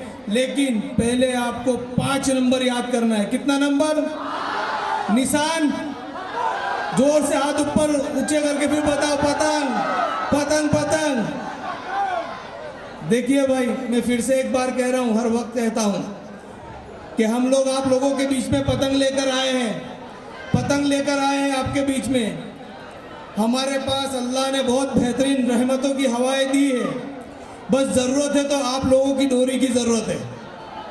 क्या आप डोरी देंगे हमें? पतंग हमारे साथ पतंग उड़ाएंगे?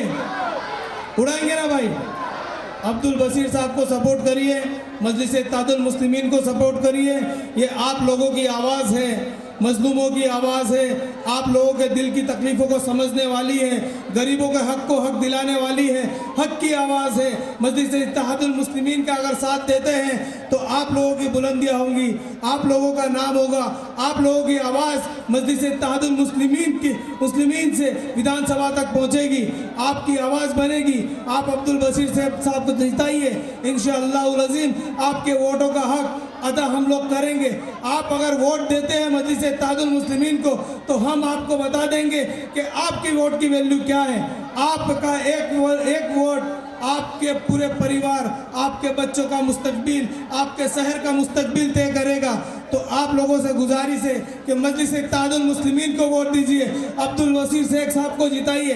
मैं पूर्व से मैं मजलिस इत्तेहादुल मुस्लिमीन से 159 से उम्मीदवार हूँ। आप लोगों के परिवार के कई जानकार वहाँ रहते हैं, अकबर सईद पे रहते हैं, कई चौक बाजार में रहते हैं। आप लोग उनसे भी कहिएगा कि 6 नंबर का बटन वसीम कुरैशी साहब का है, पतंग का निशान है। उनसे भी फ़ोन पे कांटेक्ट कीजिएगा, जाकर मिलिएगा और कहिएगा कि मजलिस इत्तेहादुल मुस्लिमीन को वोट दे पूर्व की सीट पे। करेंगे भाई हमारा इतना काम। सब भाइयों से गुजारिश है अपना अपना हाथ ऊपर कर दे और कहे इस बार हम मुत्तहिद हो गए हैं, हमने इत्तिहाद कर लिया है। हम अगर वोट देंगे तो मजलिस इत्तेहादुल मुस्लिमीन को देंगे। भाई अपना अपना हाथ ऊपर करके मुझे बता दीजिए, गारंटी दे दीजिए कि हम वोट देंगे तो मजलिस इत्तेहादुल मुस्लिमीन को। बहुत बहुत शुक्रिया। अस्सलाम वालेकुम व रहमतुल्लाहि व बरकातहू। मेरे अजीज दोस्तों, अब दिल थाम कर बैठे हिंदुस्तान के करोड़ों मुसलमानों की दिलों की धड़कन, शहजादा है सालारे मिल्लत, फख्र हिंद, नखीबे मिल्लत, हैदराबाद की शान, हमारे सदर बैरिस्टर असदुद्दीन ओवैसी साहब को इनायत, अलहाज बैरिस्टर असदुद्दीन ओवैसी, अलहाज बैरिस्टर असदुद्दीन ओवैसी।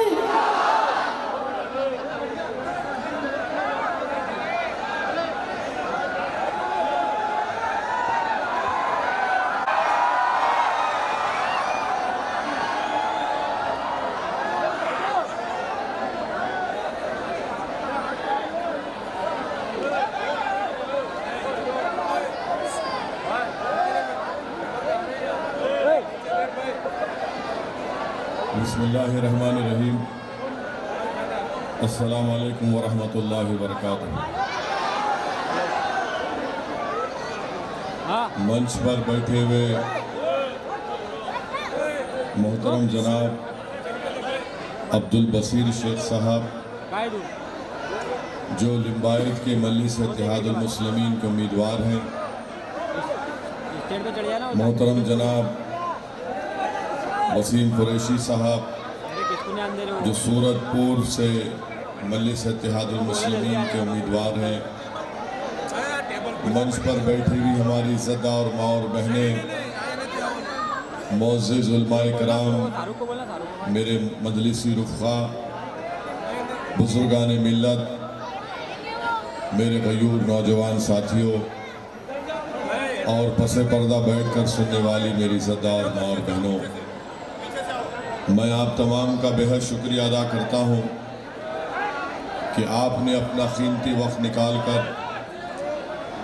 आज के अब्दुल बसीर शेख साहब के इंतखाबी जलसे में शिरकत की। मैं आपको ये बताना ज़रूरी समझता हूँ कि 1 दिसंबर को पोलिंग का मतदान का दिन है और कल इंतखाबी मुहिम का, इलेक्शन कैंपेन का कल शाम में 5 बजे वक्त ख़त्म हो जाएगा। मेरी आपसे ये गुजारिश है, अपील है कि 1 तारीख को आप तमाम लोग अपने के वोट का इस्तेमाल करें और 5 साल में एक मरतबा आपको ये मौका मिलता है कि आप अपने पसंद और नापसंद का इजहार कर सके।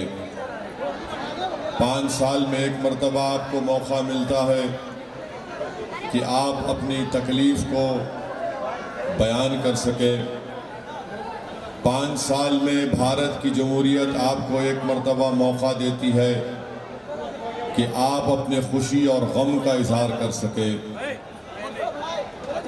भाई साहब जरा रुक जाइए ना, हमारे पुलिस वाले भाई साहब, ओ भाई साहब छोड़ दीजिए।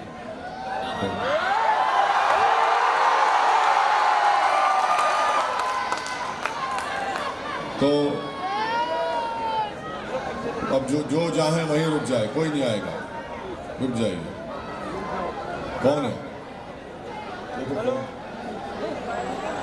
तो मेरी आपसे गुजारिश है,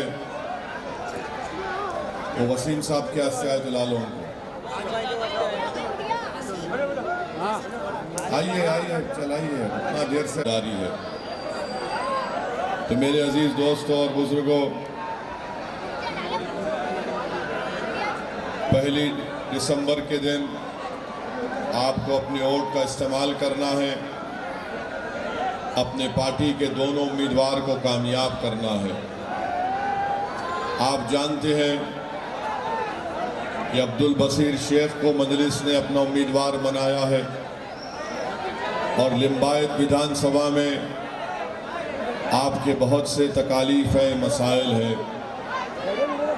10 साल से लिम्बायत विधानसभा से भाजपा के एमएलए बन रहा है और आप जानते हैं कि यहाँ पर कितनी तकालीफ है।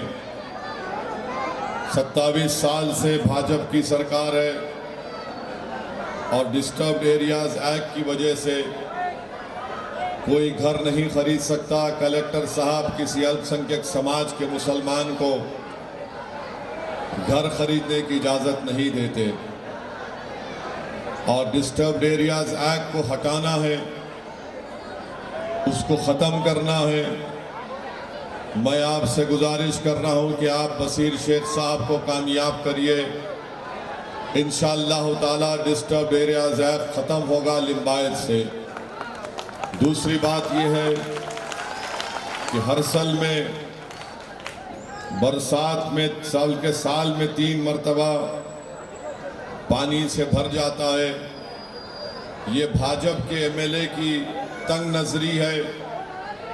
उनकी हर साल की बस्ती में बसने वालों से नफरत की खुली निशानी है कि वो यहाँ की जनता को जो पानी और बरसात में डूब जाती है, उनको आपकी तकलीफ को दूर करने से कोई मतलब नहीं है। आपकी तकलीफ उनके दिल को और उनके दिमाग को बेचैन नहीं करती भाजपा के एमएलए को। इसीलिए आपके पास एक सुनहरा मौका आया है कि आप मुत्तहदा तौर पर अपने के वोट का इस्तेमाल अब्दुल बसीर शेख के हक में करिए, ताकि जब आपका एमएलए यहाँ से होगा तो वो पानी को निकालने का इंतज़ाम करेगा, आपकी तकालीफ को कम करने का इंतज़ाम कर सकेगा। आप जानते हैं कि ये जो मिट्टी खाड़ी है 50 साल पुरानी आबादी है, 27 साल से भाजपा की सरकार है और अभी तक कोई भी टाउन प्लानिंग की स्कीम यहाँ पर नहीं लाई गई। क्यों नहीं लाई गई? क्योंकि यहाँ पर टोपी पहनने वाले और बुर्का पहनने वाले ज़्यादा रहते हैं। इसीलिए ये मिट्टी खाड़ी में टाउन प्लानिंग की स्कीम नहीं लाई जाती थी। ये भी एक मिसाल है भाजपा की तंग नजरी का और उनकी नफरत की बेहतरीन मिसाल है कि सूरत के हर इलाके में डेवलपमेंट और विकास का काम होगा, मगर जिन इलाके और जिन बस्तियों में अल्पसंख्यक समाज के लोग रहते हैं, दलित और आदिवासी या गरीब और मजलूम जनता रहती है, तो भाजपा गरीब और मजलूमों से नफरत करती है। वो ताकतवर और दौलतमंदों की पुजारी है और उन्हीं की भाजपा उनका साथ देती है। उन गरीबों की तकलीफ की फिक्र भाजपा को नहीं है। कमज़ोरों की तकलीफ और उनकी फरियाद भाजपा की सरकार के कानों तक नहीं पहुंचती है। इसीलिए मैं यहाँ की लिम्बायत की विधानसभा के तमाम गरीबों से, कमज़ोरों से, मजलूमों से, महिलाओं से, नौजवानों से, गरीबों से अपील कर रहा हूँ कि आप एक मर्तबा 5 साल के लिए अब्दुल बसीर शेख को पतंग के निशान पर वोट देकर कामयाब करिए। इंशाअल्लाह ताला हम आपके भरोसे को शर्मिंदा होने नहीं देंगे। और आप जानते हैं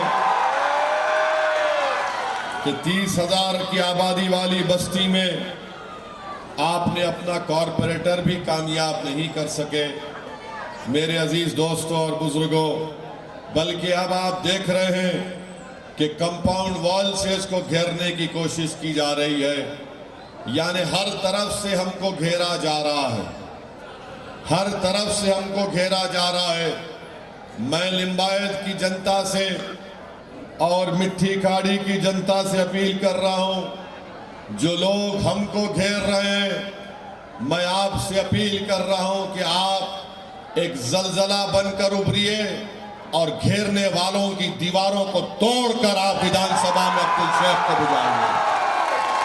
जो लोग हमको घेर रहे हैं, दीवारों से घेर रहे हैं, नफरत की आग से घेर रहे हैं, हम इस आग को पार करके अब्दुल शेख को कामयाब करेंगे। अब्दुल बसीर शेख को जो दीवारें उठाई जा रही हमको घेरने के लिए, मैं उनसे कह रहा हूं कि तुम्हारी दीवारों की ईंटें हमारे हौसले और अज़म के सामने चूकनाचूर होकर रह जाएंगी इंशाअल्लाह ताला।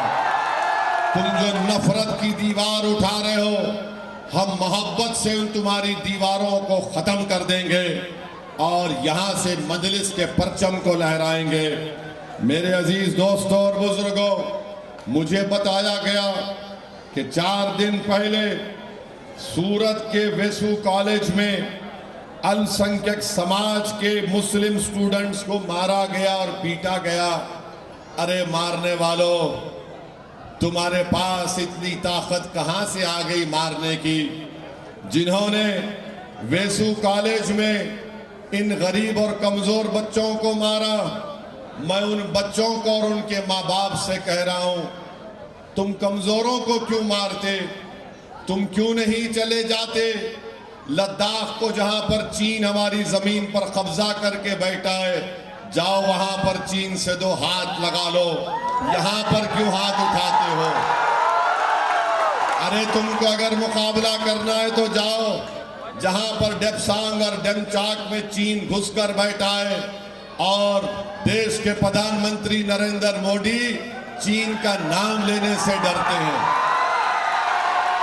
मगर ये मोदी के अंधभक्त जो कमजोरों पर हाथ उठाते हैं, याद रखो तुम कमजोरों पर हाथ उठाकर अपनी मर्दानगी नहीं दिखा रहे हो, बल्कि तुम बुज़दिली के मज़ाहरे कर रहे हो, तुम कमजोरी के मज़ाहरे कर रहे हो। मेरी इज़्ज़तदार माँ और बहनों, आप जानते हैं कि आज गुजरात में बहुत से तकालीफ हैं, आज गुजरात में बहुत से मसले मसाइल हैं। सबसे बड़ा मसला है गुजरात में महंगाई का मसला है। महंगाई आसमानों को छू रही है और ये मोदी के अंधभक्त, इनको महंगाई नजर नहीं आती। पेट्रोल डीजल की कीमतें आसमान को छू रही हैं, मगर आज आप देखते हैं कि नफरत इतनी बढ़ गई कि ये पेट्रोल और डीजल की कीमतों से गरीब की जिंदगी मुतासिर हो चुकी है। आज आप जाकर किसी भी गुजरात के महिला से पूछिए कि बताओ मेरी बहन और मेरी माँ, महंगाई से क्या होता है? तो गुजरात के हर उस घर में जो गरीब है, उस घर की हमारी माँ और बहन कहेगी कि एक महीने में 30 दिन होते हैं, 31 दिन, 12-13 दिन में पूरी महीने की तनख्वाह खत्म हो जाती है और उसके बाद 15-16 दिन वो गरीब परिवार भूखे रहकर गुजारता है, कम खाकर गुजारता है। और अगर उस 10-15 दिन में अगर उनके परिवार का कोई आदमी बीमार पड़ जाता है तो उसका इलाज कराने के लिए वो कर्जों में, अपनी जिंदगी उनकी कर्जों में चली जाती है। यह है गुजरात की हकीकत। अगर आप जाकर पूछेंगे कि गैस का सिलेंडर बताओ माँ, गैस का सिलेंडर की कीमत क्या है, तो हर गरीब घर की महिला कहेगी कि गैस के सिलेंडर की कीमत इतनी बढ़ चुकी है कि हम 1 बार या 2 बार खरीद सकते हैं, उसके बाद हम गैस का सिलेंडर खरीदने हमारे पास पैसे नहीं है। मगर देश के प्रधानमंत्री कहते हैं मैंने महिलाओं को फ्री में गैस का सिलेंडर दिया। भाइयों देश के प्रधानमंत्री नहीं जानते, देश के प्रधानमंत्री दिल्ली के बादशाह सलामत बन चुके हैं। वो गुजरात के गरीबों की पीड़ा नहीं जानते, वो गुजरात के गरीबों में चिराग कैसे जल रहा है वो नहीं जानते। वो आराम से दिल्ली में अपने घर में रह रहे हैं और ये समझ रहे हैं कि सब खुश हैं, अच्छे दिन आ गए। मोदी जी गरीब के जिंदगी में अच्छे दिन नहीं आए, करोड़पतियों के जिंदगियां अच्छे दिन आ गए, मगर आज गरीब महंगाई से परेशान है, पेट्रोल डीजल की कीमत से परेशान है, तनख्वाहें कम हो चुकी हैं, गरीब परेशान है। आज तनख्वाहें इतनी कम हो चुकी हैं कि आज गरीब अपने बच्चों को पढ़ाने कैसे पढ़ाया जाए, कैसे उनकी स्कूल की फीस अदा की जाए, वो उसमें परेशान है। मेरे अजीज दोस्तों और बुजुर्गों, इसीलिए 1 तारीख को आपको अपने एक वोट का इस्तेमाल करना है। अगर आप महंगाई से नाराज हैं तो मैं लिंबायत की जनता से अपील करूंगा, यहां से भाजपा को अगर कोई हरा सकता है तो उसका नाम अब्दुल बसीर शेख है। अगर आप पेट्रोल और डीजल की कीमतों से तंग आ चुके हैं तो आप भाजपा को नहीं, अब्दुल बसीर शेख को वोट दीजिए। अगर नौजवान, लिंबायत के नौजवानों से अपील कर रहा हूं जिनके पास नौकरी नहीं है, तो मैं उन नौजवानों से अपील कर रहा हूं कि तुम अगर बेरोजगार हो तो उसका जिम्मेदार भाजपा है। तुम अगर भरी जवानी में तुम्हारे पास कमाने को नौकरी नहीं है, तुम्हारे पास कमाने के लिए नौकरी नहीं है, जिसकी वजह से तुम्हारे घर में गुर्बत के बादल छा रहे हैं, तो नौजवानों एक मर्तबा अब्दुल बसीर शेख के हक में पतंग के निशान पर बटन दबाओ। तुम्हारे सरों पर जो ये बेरोजगारी के बादल मंडरा रहे, अब्दुल बसीर शेख इंशाअल्लाह तुम्हारे साथ कंधे से कंधा मिलाकर खड़े होगा। तुम्हारी बेरोजगारी को और तुम्हारी तकलीफ को गुजरात की विधानसभा में तुम्हारी आवाज गूंजेगी। मैं लिंबायत के और गुजरात के नौजवानों को बताना चाह रहा हूं कि गुजरात में नौजवानों की बेरोजगारी 20% हो चुकी है। 20% गुजरात में नौजवान बेरोजगार है। नौजवानों, तुम असदुद्दीन ओवैसी से अगर नफरत करते हो तो करो, वो तुम्हारी मर्जी है, मगर बताओ तुम्हारी बेरोजगारी मुझसे नफरत करने से खत्म होगी या फिर भाजपा को हराने से खत्म होगी? अगर तुम अपनी बेरोजगारी को खत्म करना चाहते हो तो लिंबायत के नौजवानों से, युवाओं से मेरी अपील है कि अब्दुल बसीर शेख को 5 साल के लिए आपके लिए काम करने के लिए, आपकी खिदमत करने का मौका इनायत फरमाइए। मैं लिंबायत के उन गरीबों से अपील कर रहा हूं जिनके बुजुर्ग अगर बीमार पड़ जाते हैं, वो अस्पताल जाते हैं तो अस्पताल में उनका इतना खर्चा हो जाता है कि जब तक उनका रिश्तेदार या उनकी माँ या उनका पिता या उनका भाई अस्पताल से अच्छा होकर निकलता, वो कर्जों में डूब जाते हैं। मैं उनसे अपील कर रहा हूं कि लिंबायत से आप अब्दुल बसीर शेख को वोट देकर कामयाब करिए। और आप जानते हैं कि गुजरात में देश के प्रधानमंत्री ने नारा लगाया कि उन्होंने गुजरात को बनाया। मैं उन गरीबों की बात कर रहा हूं जब वो गवर्नमेंट के, गुजरात सरकार के अस्पताल में जाते हैं तो आपको मालूम कि पूरे गुजरात में सिर्फ 16 सिटी स्कैन की मशीन है और 5 MRI की मशीन है। मोदी जी, आपने गुजरात में सिर्फ 16 सिटी स्कैन और 8 MRI दिए। अरे आप 8 साल से प्रधानमंत्री हैं, होना तो ये चाहिए था कि गुजरात में 16 के बजाय 100 सिटी स्कैन होते और 8 MRI की जगह कम से कम 50 MRI की मशीन होते। मगर देश के प्रधानमंत्री खाली लंबा लंबा फेंकते हैं, फेंकते हैं, फेंकते हैं। अरे आप बताइए, ये मैं नहीं कह रहा हूं, ये मोदी जी के दिल्ली के नीति आयोग और उन्हीं के डिपार्टमेंट की रिपोर्ट कहती है कि गुजरात में 33 में से 20 जिलों में सिटी स्कैन है और गुजरात में 28 जिलों में एक भी MRI की मशीन नहीं है। क्या ये बात सच नहीं है मोदी जी कि गुजरात में पूरे भारत में सबसे ज्यादा एक बीमारी होती है, उसका नाम होता है सिकल सेल एनीमिया, यानी जिस्म में अटैक करता है तो खून की कमी हो जाती। पूरे भारत में सबसे ज्यादा अगर सिकल सेल एनीमिया है तो गुजरात की जनता में है।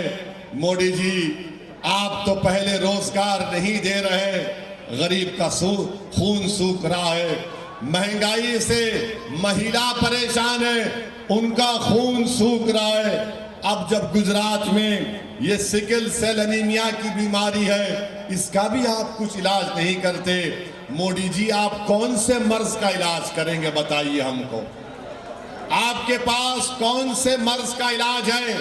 तो मोदी जी बोलेंगे मैंने राम मंदिर बना दिया, मैंने 370 हटा दिया, मैंने फुला कर दिया, मैं ये कर दिया, मैं वो कर दिया, आसमान से तारे तोड़ कर लाया। अरे मोदी जी, गरीब को नौकरी नहीं है, वो आसमान के तारों को लेकर क्या करेगा? भाषण देते हैं भाइयों बहनों, पेट भर जाएगा उससे। और भारत के प्रधानमंत्री से हम ये पूछना चाह रहे हैं, अच्छा जो माएं हैं गुजरात की, हमारी बेटियां हैं गुजरात की, जो 8 और 9 महीने अपने और बच्चे को, अपने बेटी को पेट में रखती हैं, उनसे पूछो आप, ये गुजरात सरकार में यह होता है गुजरात में कि 39% जब बच्चे अपनी मां की पेट से पैदा होते तो स्टंटेड पैदा होते, जिनको हिंदी में कहा जाता है अवरुद्ध, स्टंटेड पैदा होते हैं। 39% कम वजन के बच्चे और बच्चियां पैदा होती हैं, और बर्बाद जो छोटे बच्चे होते हैं 25% होते हैं। मोदी जी बताओ, ये अवरुद्ध, कम वजन और बर्बाद जो बच्चे पैदा होते हैं क्यों गुजरात में होते हैं? आप 8 साल से देश के प्रधानमंत्री हैं, आप यहीं से चीफ मिनिस्टर से प्रधानमंत्री बने, आपने गुजरात में मासूम बच्चे और बच्चों के लिए कुछ नहीं किया। तो लिंबायत की जनता को और गुजरात की जनता को ये सोचना पड़ेगा, अपने वोट के इस्तेमाल करने से पहले लिंबायत में या फिर सूरत के पूरे कॉन्स्टिट्यूंसी में गवर्नमेंट के स्कूल नजर नहीं आते, डिग्री कॉलेज बच्चियों का नजर नहीं आता, दूर दूर जाकर हमारी बच्चियों को तालीम हासिल करना पड़ता है। देश के प्रधानमंत्री कहते हैं गुजरात को मैंने बनाया। बताओ देश के प्रधानमंत्री, क्या गुजरात का गवर्नमेंट का डेटा ये नहीं कहता है कि गुजरात के गवर्नमेंट स्कूलों में 19,000 टीचर्स के पोस्ट खाली है? कितने? 19,000। और गुजरात सरकार नोटिफिकेशन जारी करती है, कितने टीचर की भर्ती करना चाहती है? 24 चुनाव के बाद 2600, 19,000 की वैकेंसी है। और आज बीजेपी कहती है कि हम 10 लाख नौकरियां देंगे। अरे भाजपा वालों, तुम 19,000 टीचर की नौकरी 5 साल में नहीं कर सके तो कहां 10 लाख की तुम झूठ बात कर रहे हो? 19,000 टीचर के पोस्ट खाली हैं गुजरात में। आप बताइए, फिर गुजरात को कहते हैं देश के प्रधानमंत्री कि मैंने गुजरात को बनाया। मेरे अजीज दोस्तों, मेरी इज्जतदार माँ और बहनों, इसीलिए हम आपसे अपील कर रहे हैं कि आप यहां से लिंबायत से अब्दुल बसीर शेख साहब को कामयाब करिए। और एक और बात, जरूरी बात आपसे कहना चाहूंगा कि दिल्ली में माइनॉरिटी मिनिस्ट्री अफेयर की मिनिस्ट्री है, अल्पसंख्यक समाज की मिनिस्ट्री है, और वहां पर 8 साल से नहीं बल्कि 16-17 साल से उसमें स्कॉलरशिप की स्कीम है जिसका नाम है प्री मैट्रिक स्कॉलरशिप। और वो क्या है कि जो फर्स्ट क्लास से 10th क्लास तक जो बच्चे बच्चियां पढ़ते अल्पसंख्यक समाज के, उनको स्कॉलरशिप मिलती है। इस साल देश के प्रधानमंत्री नरेंद्र मोदी ने वो प्री मैट्रिक स्कॉलरशिप को खत्म कर दिया और कहा कि क्लास 1 से 8 क्लास तक किसी को प्री मैट्रिक स्कॉलरशिप नहीं मिलेगी, क्योंकि राइट टू एजुकेशन एक्ट है। आप बताइए कि 16-17 साल से अल्पसंख्यक समाज के गरीब बच्चे और बच्चियों को प्री मैट्रिक स्कॉलरशिप मिलती थी। गुजरात में जहां पर बल्कि स्कॉलरशिप अब सोशल जस्टिस की मिनिस्ट्री ने मोदी ने बर्खास्त कर दिया, मोदी सरकार ने, यानी मुसलमान, दलित और आदिवासी के बच्चे जो प्री मैट्रिक स्कॉलरशिप मिलकर पढ़ते थे वो स्कॉलरशिप खत्म कर दिए। जो गरीब बच्चे हैं, गरीब परिवारों के, क्योंकि आपने भी सुना कि 19,000 के पोस्ट टीचरों के गुजरात में खाली हैं, जहां पर अल्पसंख्यक समाज मुसलमान रहता है, जहां पर दलित रहता है और जहां पर आदिवासी रहते हैं, वहां पर स्कूल नहीं है। तो उनके माँ बाप अपने बच्चे और बच्चियों को प्राइवेट स्कूल में डालते हैं और वो स्कॉलरशिप के पैसे जो आते थे वो फीस में जाते थे, डायरेक्ट स्कूल में आते थे। मगर देश के प्रधानमंत्री को ये बात पसंद नहीं आई। देश के प्रधानमंत्री नहीं चाहते हैं कि अल्पसंख्यक समाज के बच्चे और बच्चियां, दलित के बेटियां और बेटे, आदिवासी के बेटे और बेटे वो स्कूल में जाए, प्राइमरी स्कूल में। वो उनको अनपढ़ रखना चाहते हैं, वो उनको कमजोर रखना चाहते हैं। इसीलिए मैं कह रहा हूं कि देश के प्रधानमंत्री ने, उनकी हुकूमत ने जो प्री मैट्रिक स्कॉलरशिप नहीं देने का फैसला किया है वो मुसलमान, दलित और आदिवासियों के खिलाफ एक गलत फैसला है। हम प्रधानमंत्री से डिमांड करते हैं कि मोदी जी, अभी उसके बाद वो बोलना, ठहरो। मोदी जी पार्लियामेंट में क्या बोले थे? मैं मुसलमानों को एक हाथ में कुरान, एक हाथ में कंप्यूटर दूंगा। मोदी जी, आपने गलत कहा। आपने सिर्फ लफ्ज़बानी कह दिया, मगर आपकी सरकार ने आज प्री मैट्रिक स्कॉलरशिप खत्म करके उन बच्चों के मुस्तकबिल को आपने बर्बाद कर दिया। अरे क्यों नफरत करते हैं आप? अगर कोई पढ़ना चाहता है, कोई दलित, अल्पसंख्यक समाज का मुसलमान पढ़ना चाहता है, क्यों आप उससे डरते हैं? मोदी जी, अगर कोई पढ़ेगा तो आप डर क्यों रहे हैं? पढ़ाइए उनको। हम तो कह रहे थे कि और ज्यादा स्कॉलरशिप मिलना चाहिए, मगर देश के प्रधानमंत्री ने बतला दिया, भाजपा ने बता दिया कि अल्पसंख्यक समाज के बच्चों को हम नहीं पढ़ने देंगे, दलित के बच्चों को पढ़ने नहीं देंगे। इसीलिए प्री मैट्रिक स्कॉलरशिप को उन्होंने खत्म कर दिया। मैं कंडेम करता हूं नरेंद्र मोदी आपके इस फैसले को। हम डिमांड करते हैं कि आपने गलत फैसला दिया है, जिससे अल्पसंख्यक समाज के बच्चों के स्कूल में तालीम हासिल करने के मौके कम हो जाएंगे। मेरे अजीज दोस्तों और बुजुर्गों, हम देश का माहौल जानते हैं। मैंने और आपने एक वीडियो देखा होगा जिसमें कर्नाटका की एक प्राइवेट यूनिवर्सिटी है, एक बच्चा कॉलेज में पढ़ रहा है, क्लासरूम का वीडियो है। उस क्लासरूम में वहां पर एक प्रोफेसर है जो क्लासरूम में बच्चे को पढ़ा रहा है, पूरे बच्चों को। तो एक बच्चे से पूछता है, तुम्हारा नाम क्या है? तुम्हारा नाम क्या है? तो वो बच्चा कहता है कि मेरा, उसका नाम मुसलमान नाम कहा। तो उस प्रोफेसर ने कहा कि तू कसाब है।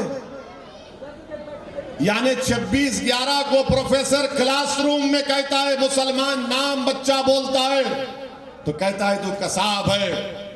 उस बच्चे की हिम्मत को मैं सलाम करता हूं, उस बच्चे की हिम्मत को सलाम करता हूं। उस बच्चे ने अपने प्रोफेसर से पूछा कि तुमको ये कैसे जुर्रत पैदा हुई कि तुम मुझे कसब कहोगे? उसने कहा कि तुम कैसे मुझे टेररिस्ट कहोगे? मैं नहीं मानता इस बात को। तो उस प्रोफेसर ने कहा, वीडियो है देखना, उस प्रोफेसर ने कहा कि नहीं नहीं, तुम मेरे बेटे के जैसे हो। तो उस बच्चे की हिम्मत को सलाम। उस बच्चे ने कहा कि क्या तुम अपने बेटे को टेररिस्ट कहते हो?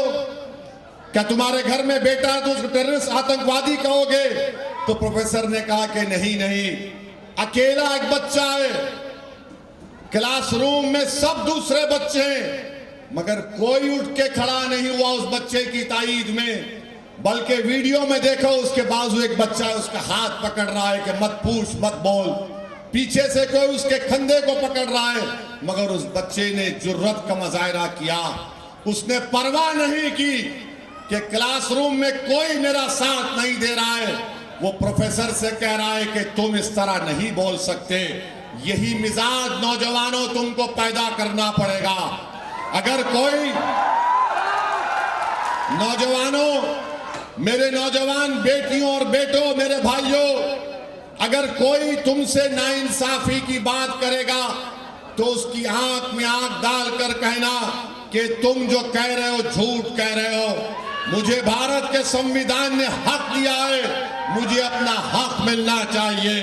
वो बच्चे का वीडियो देखो कि कैसी हिम्मत में कोई उसका साथ नहीं देता है, मगर वो बच्चा सच्चाई को बयान कर रहा है। मैं उस बच्चे को सलाम करता हूं, उसके माँ बाप को सलाम करता हूं कि उन्होंने अपनी औलाद को इस तरह तैयार किया कि कोई उसका साथ नहीं दे रहा था, मगर उसने सच्चाई को बयान किया।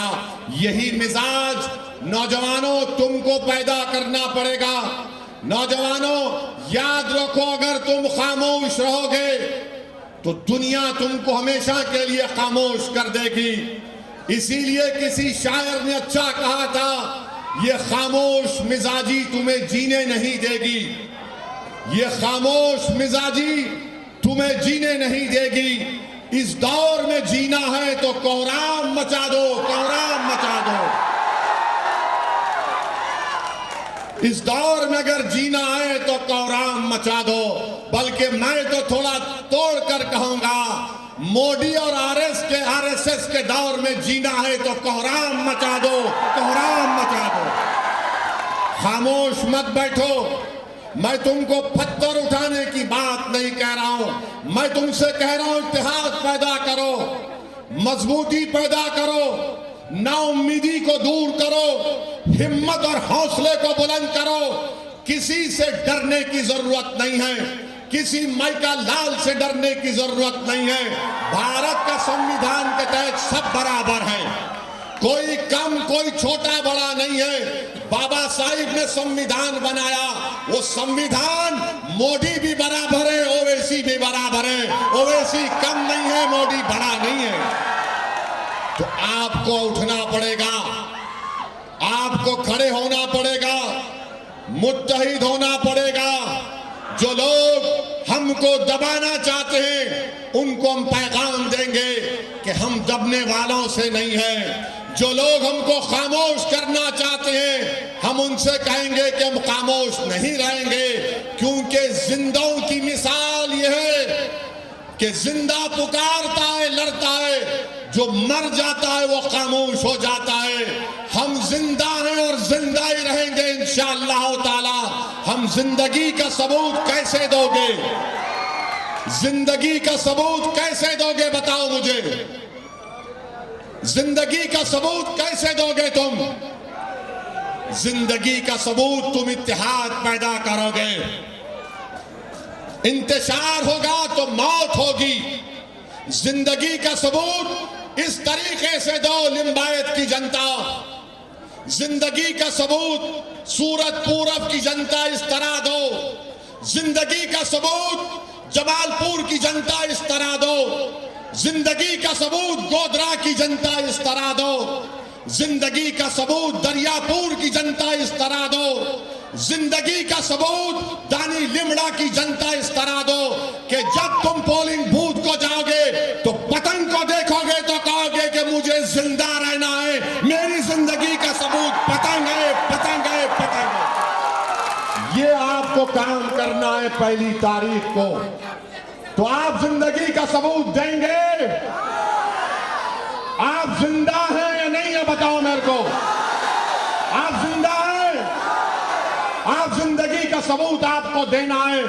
बता दो इन लोगों को जो समझते हैं कि हमको डराने से हम डर जाएंगे, अरे बातिल से दबने वाले तूफान नहीं है हम, बातिल से दबने वाले तूफान नहीं हम, याद रखो। हम हर तूफान का मुकाबला। उद्दीन अवैसी तुमको बता रहा है कि मैं कोई नेक इंसान नहीं हूं, मगर मैंने जो बुजुर्गों की सोबत में बैठा हूं, उनके पैरों के पास बैठकर मैंने कुछ सीखा है, तो उन्होंने मुझे ये हुनर सिखाया है कि बातिल के तूफानों में हम चिराग जलाते हैं, इनके तूफानों में हम चिराग जलाएंगे, ये अंधेरे को खत्म करेंगे, ये मायूसी को खत्म करेंगे। हौसला आपको रखना है, हिम्मत आपको रखना है। और याद रखो लिंबायत की जनता, जंग से पहले जंग के नतीजे पर मत पहुंच जाओ। अभी तो जमहूरियत की जंग शुरू हुई है। अब यहां से आपको लोग आकर बोलेंगे क्या अब्दुल बसीर शेख जीतेगा, क्या वसीम शेख जीतेगा?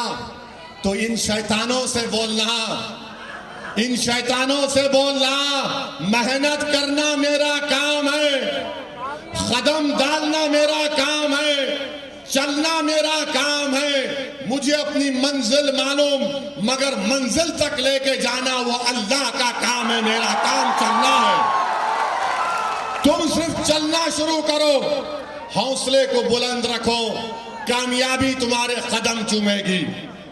याद रखो बुजुर्गों, याद रखो मेरी माँ और बहनों, मजलिस जो आज लड़ाई लड़ रही है, अब्दुल बसीर शेख और वसीम कुरैशी और गुजरात में साबिर काबुलीवाला की क़ियादत में जो हम मेहनत कर रहे हैं, वो अपने लिए नहीं कर रहे। ये जो मासूम बच्चे आज बैठे हैं, ताकि ये जब जवान हो जाएंगे उनको वो तकालीफ का सामना ना करना पड़े जो आप और हमने किया। हम ये चाहेंगे कि इनका मुस्तकबिल अच्छा हो, ये तरक्की करें, इनको ताकत से ताकतवर बनाया जाए। ये लड़ाई उनके लिए है। तो आज अगर हम कदम बढ़ाएंगे, आज अगर हम जिंदगी का सबूत देंगे, तो याद रखो, मेरी इस बात को याद रखो कि मैं जिंदा रहूंगा या नहीं रहूंगा वो अल्लाह को मालूम। अगर रहूंगा तो तुम याद करोगे, नहीं भी रहूंगा तो तुम याद करोगे कि हाँ, एक दीवाना आया था बरसों पहले, जिसने हमारे दरमियान में आकर हमारे बच्चों के मुस्तकबिल की बात किया था। हम में से उसकी बात पे यकीन किए, उसकी पार्टी का साथ दिए।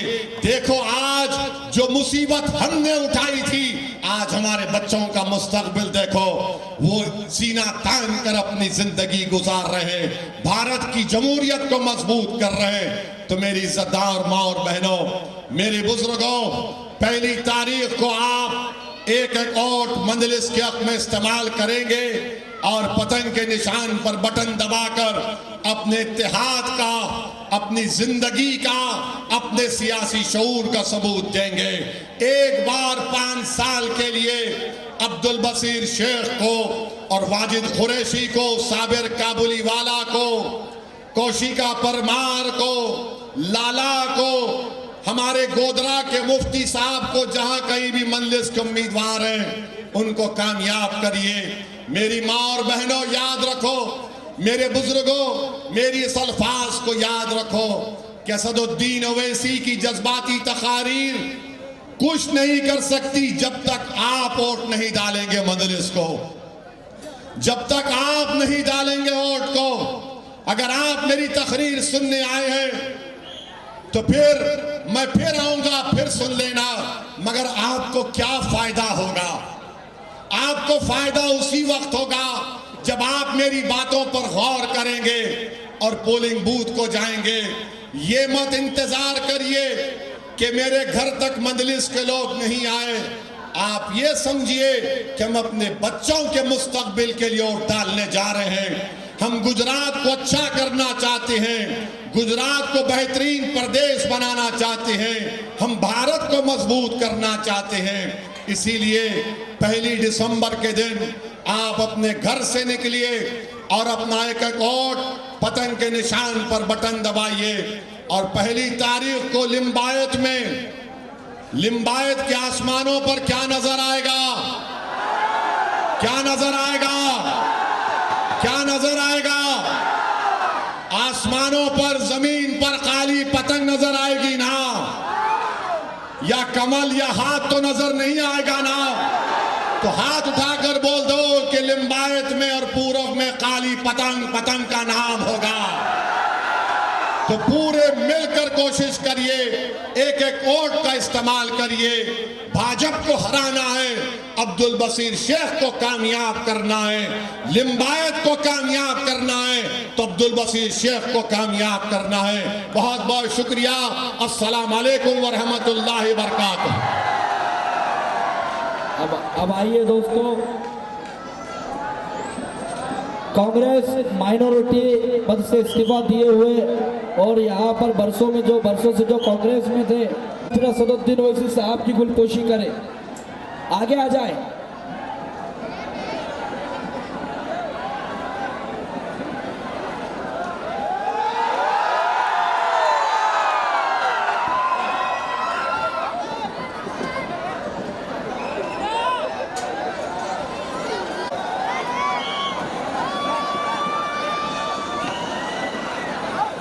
याद रहे, एक तारीख को 5 नंबर का बटन याद रहे।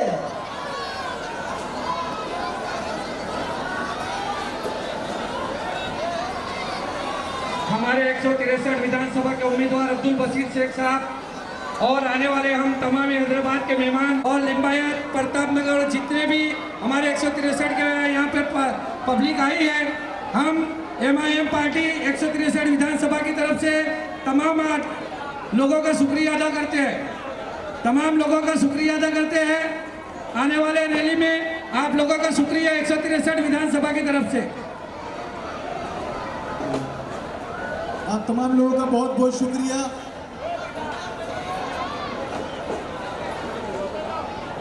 बहुत बहुत शुक्रिया।